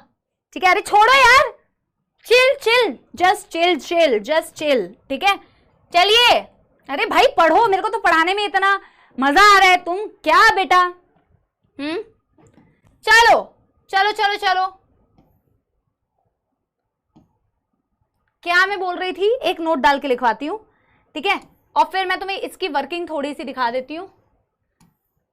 क्या करते हैं बच्चों, एक नोट डाल के लिखते हैं, ठीक है। मैंने तुम्हें कितनी बार समझाया बेटा कि मैं अब इन चीजों से ज्यादा इतना कोई फर्क नहीं पड़ता है, हाँ कभी कभी ठीक है, आज तो दिख भी नहीं रहे, तुम जबरदस्ती का बेटा मेरे को दिखाना चाह रहे हो। जब मेरे को दिख ही नहीं रहा है तो मेरे को जबरदस्ती दुखी करने के लिए कह रहे हो उसको वो कर दो वो कर दो, फिर मैं देखूंगी वो क्या बोल रहा है। हाँ अरे भाई पढ़ने वाले लाखों बच्चे हैं, उनके सामने अगर 10 20 25, मैं कभी कभी ये सोचती हूँ, देखो इंसान अफेक्ट होता है। अब तुम मेरा टाइम बर्बाद करते हो, तुम्हें पता है तुम ऐसे बोलोगे तो मैं ज्ञान अभी तुम्हें दूंगी, ठीक है। जब पढ़ने वाले बेटा लाखों बच्चे हैं ना, तो उस लाखों में से अगर 100 200 500 बच्चे भी स्पैम करते हैं ना, तो मेरी जिम्मेदारी बनती है, देखो जेन्युइनली जिम्मेदारी बनती है कि मैं उन बाकी बच्चों के बारे में सोचूं। मैं 100 बच्चे 200 बच्चे क्या है बेटा उन बच्चों के सामने, नहीं ना। हाँ कभी कभी एक्सट्रीम लेवल हो जाता है, एक भी बच्चा कुछ ऐसा बोलता है तो दिमाग खराब हो जाता है, लेकिन अब वो दिमाग खराब थोड़ा कम हो गया है, ठीक है। हाँ चलिए नोट डाल के लिखते हैं, the vector DNA, important note है बच्चों ये, ठीक है, very important note. Vector DNA and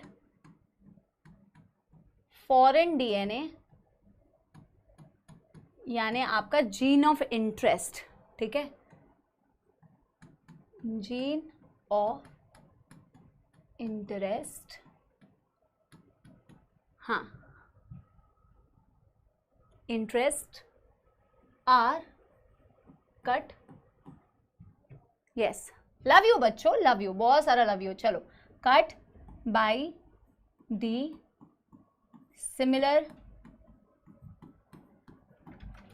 restriction enzyme. यार पता है ये एसी बिल्कुल भी नहीं चल रहा है, बिल्कुल गर्म कर रहा है। Enzyme to produce similar type of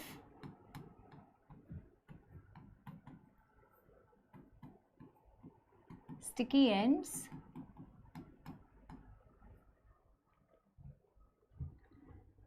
ends to facilitate, मैं यूजुअली ऐसे बोलते लिखते लिखते बोलती हूँ, इसलिए तुम्हें तब लगा ना कि मेरा शायद वो आवाज चला गया है ना, तुम्हें तभी लगा था। To facilitate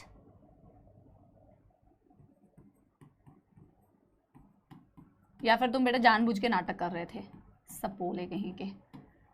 facilitate complementary bond by ligases.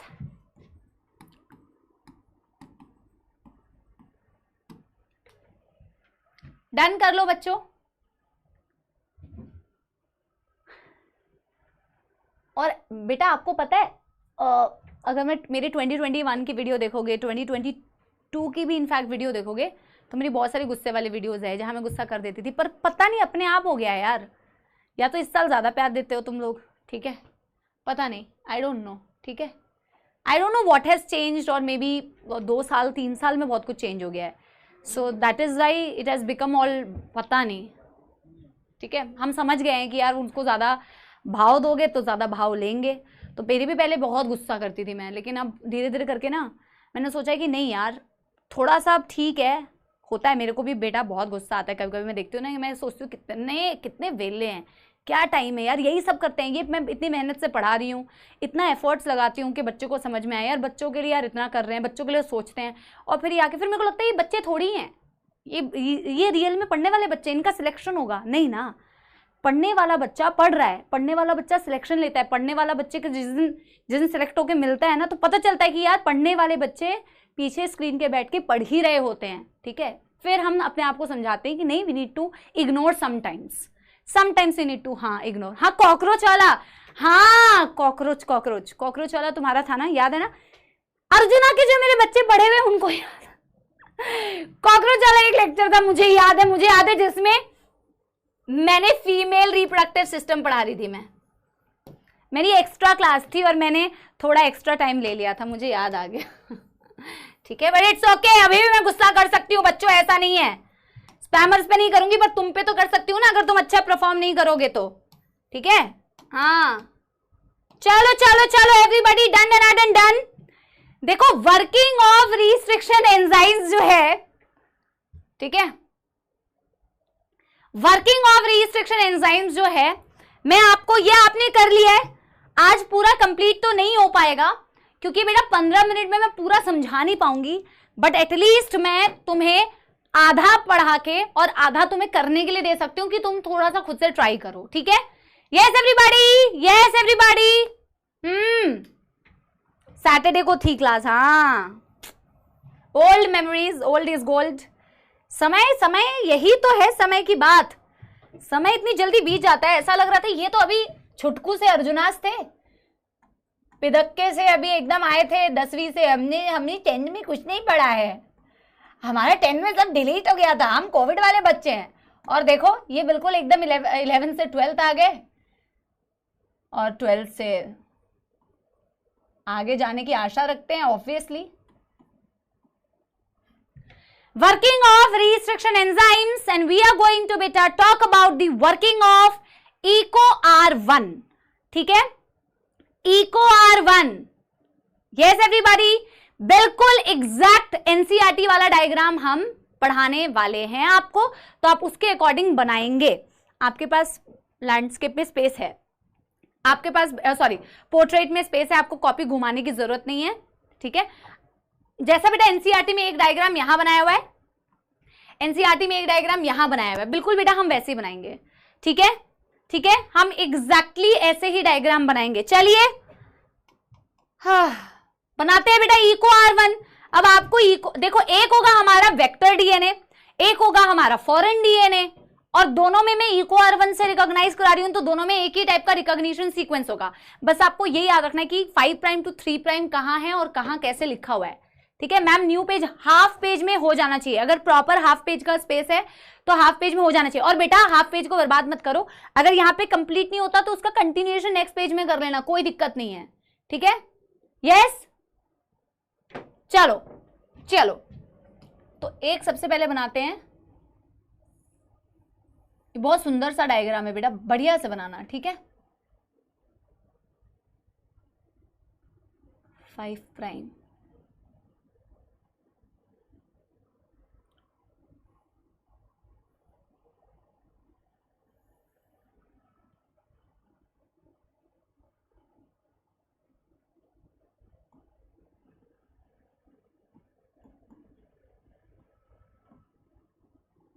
GAATTC, GAATTC।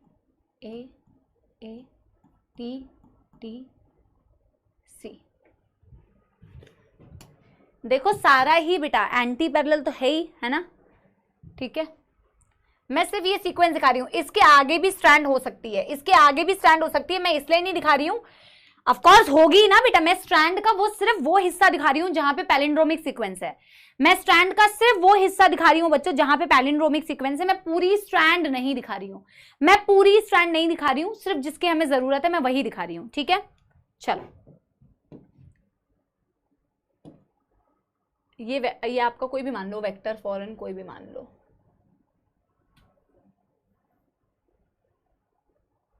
Five prime 3 prime,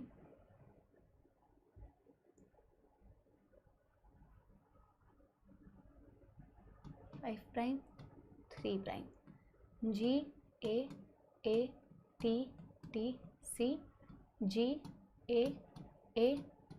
GAATTC। समझो ये हमारा फॉरेन डीएनए है या जीन ऑफ इंटरेस्ट है,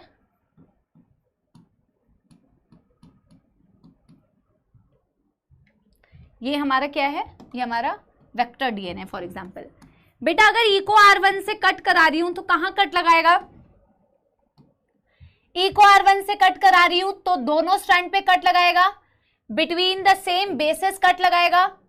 क्या कट लगा के बेटा इसका प्रोडक्ट बना सकते हो? क्या कट लगा के बेटा इसका वो बना सकते हो? कट लगाने के बाद इनकी शक्लें कैसी दिखेगी, क्या बना सकते हो? यस एवरीबॉडी, ट्राई करो बेटा, बहुत आसान है, बना तो एटलीस्ट आप सकते ही हो। अभी काफी टाइम है बेटा क्लास में, अभी काफी टाइम है, बनाओ इसको, खुद से बेटा ट्राई करो, खुद से ट्राई करो। और बेटा प्लीज प्लीज एनसीईआरटी वाले बुक से छापना मत, प्लीज छापो मत, ठीक है बेटा? ये एक्सोन्यूक्लियस नहीं है, पिटाई लगाऊंगी अभी मैं। अभी मैंने क्या बोला था, यहां स्ट्रैंड है, यहां स्ट्रैंड है, पर मैं क्यों नहीं बना रही हूं? मैं सिर्फ स्टिकी एंड दिखाना चाहती हूं ना, इसलिए वो बहुत घिचपिच हो जाएगा डायग्राम, ठीक है? इसको बनाओ, मैं एक कट करके आपको दिखा दे रही हूं, दूसरा वाला बनाओ कट करके।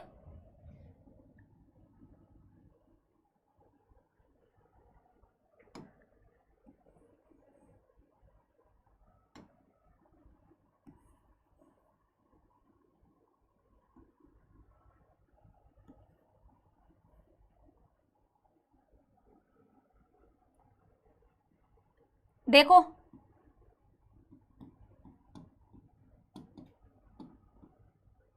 यस, इस वाले में बेटा देखो, इस वाले में ये सेकंड हाफ, ये वाला हाफ मत बनाना, ये वाला हाफ मत बनाना, ठीक है, ये वाला हाफ मत बनाना, सिर्फ ये वाला हाफ बनाना। और इस ऊपर वाले डायग्राम में क्या बनाओगे, सिर्फ ये वाला हाफ बनाओगे, ठीक है। ये वाला हाफ यहां पे मत दिखाओ, इस हाफ को मैंने उठा के अलग कर दिया फॉर एग्जाम्पल, ठीक है। यस,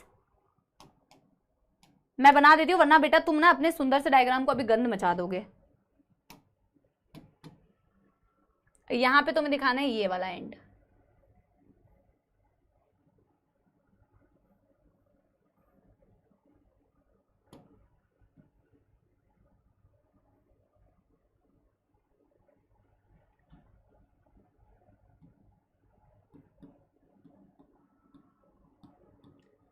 बेटा क्या तुम्हें ओवर हैंगिंग एंड्स दिख रहे हैं, क्या तुम्हें ओवर हैंगिंग एंड्स दिख रहे हैं।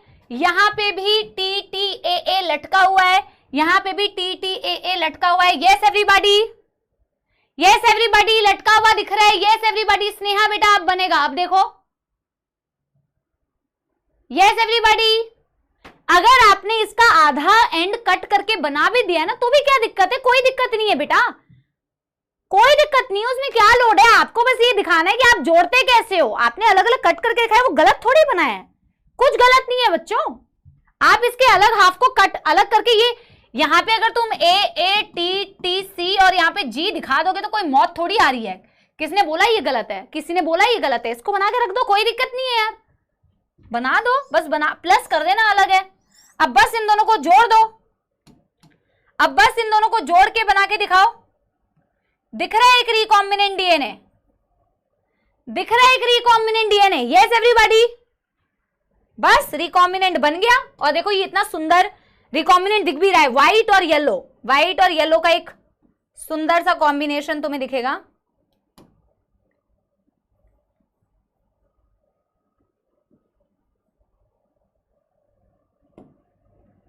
जी सी टी टी ए ए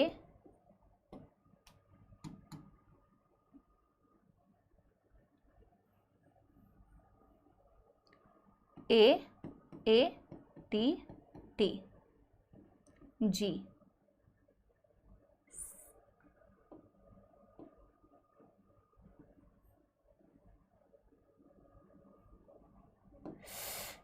यार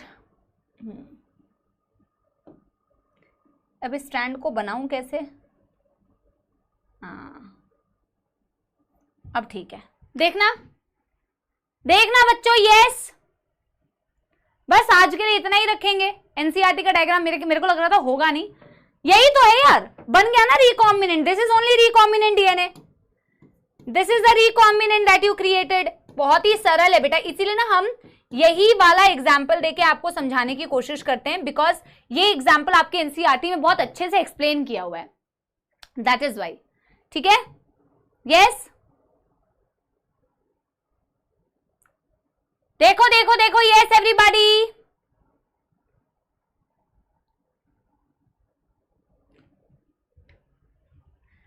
done done done done everybody.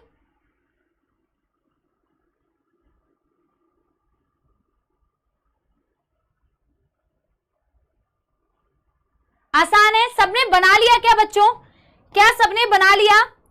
तो एनसीईआरटी से ही आप खुद रीड करके आएंगे बेटा, एनसीईआरटी वाला डायग्राम कुछ अलग नहीं है, वो सेम चीज है, वो होमवर्क में दे रही हूं, कोई अलग चीज नहीं है बेटा। ठीक है, ये तो आज हो नहीं पाया, कोई नहीं। डन डन डन डन, पक्की बात, सबने बना लिया। और जोड़ा किससे बेटा, लाइगेज, जोड़ा किससे, लाइगेज, डीएनए लाइगेजेस, ये भी लिख लो। दिस होमवर्क बिल्कुल वही चीज है जो पढ़ाई है, बिल्कुल वही चीज है, ठीक है। तो आप लोगों ने बेटा, आप लोगों को लेक्चर आई होप समझ में आया होगा। You must have enjoyed the lecture.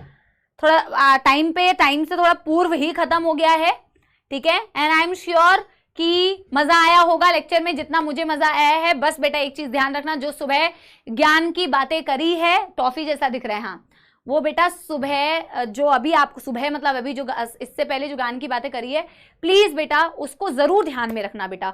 वो मोटिवेशन अपने अंदर से खत्म मत होने दिया करो। अगर कभी डिमोटिवेशन आती है तो एक बारी याद कर लो, मैम ने ऐसा बोला था, या जिनसे भी आप रिलेट करते हो, सर ने ऐसा बोला था, ठीक है।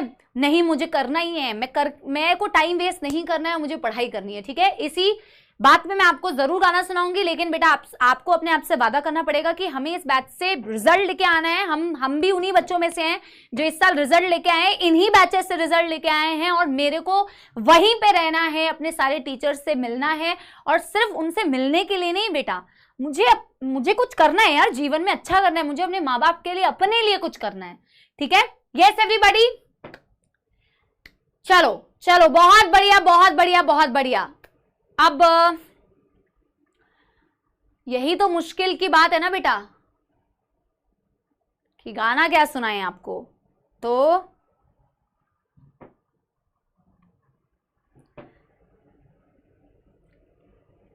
हाँ, मैं एक गाना वो सुना देती हूँ जो मैंने काफी पहले एक गाना कभी सुनाया था।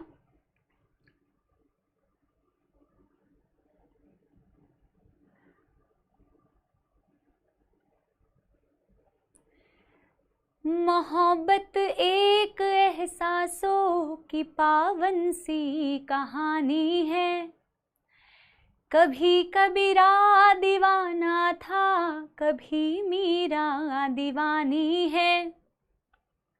कि मोहब्बत एक एहसासों की पावन सी कहानी है, कभी कबीरा दीवाना था, कभी मीरा दीवानी है। यहाँ सब लोग कहते हैं मेरी आंखों में आंसू है, जो तू समझे तो मोती है, जो ना समझे तो पानी है।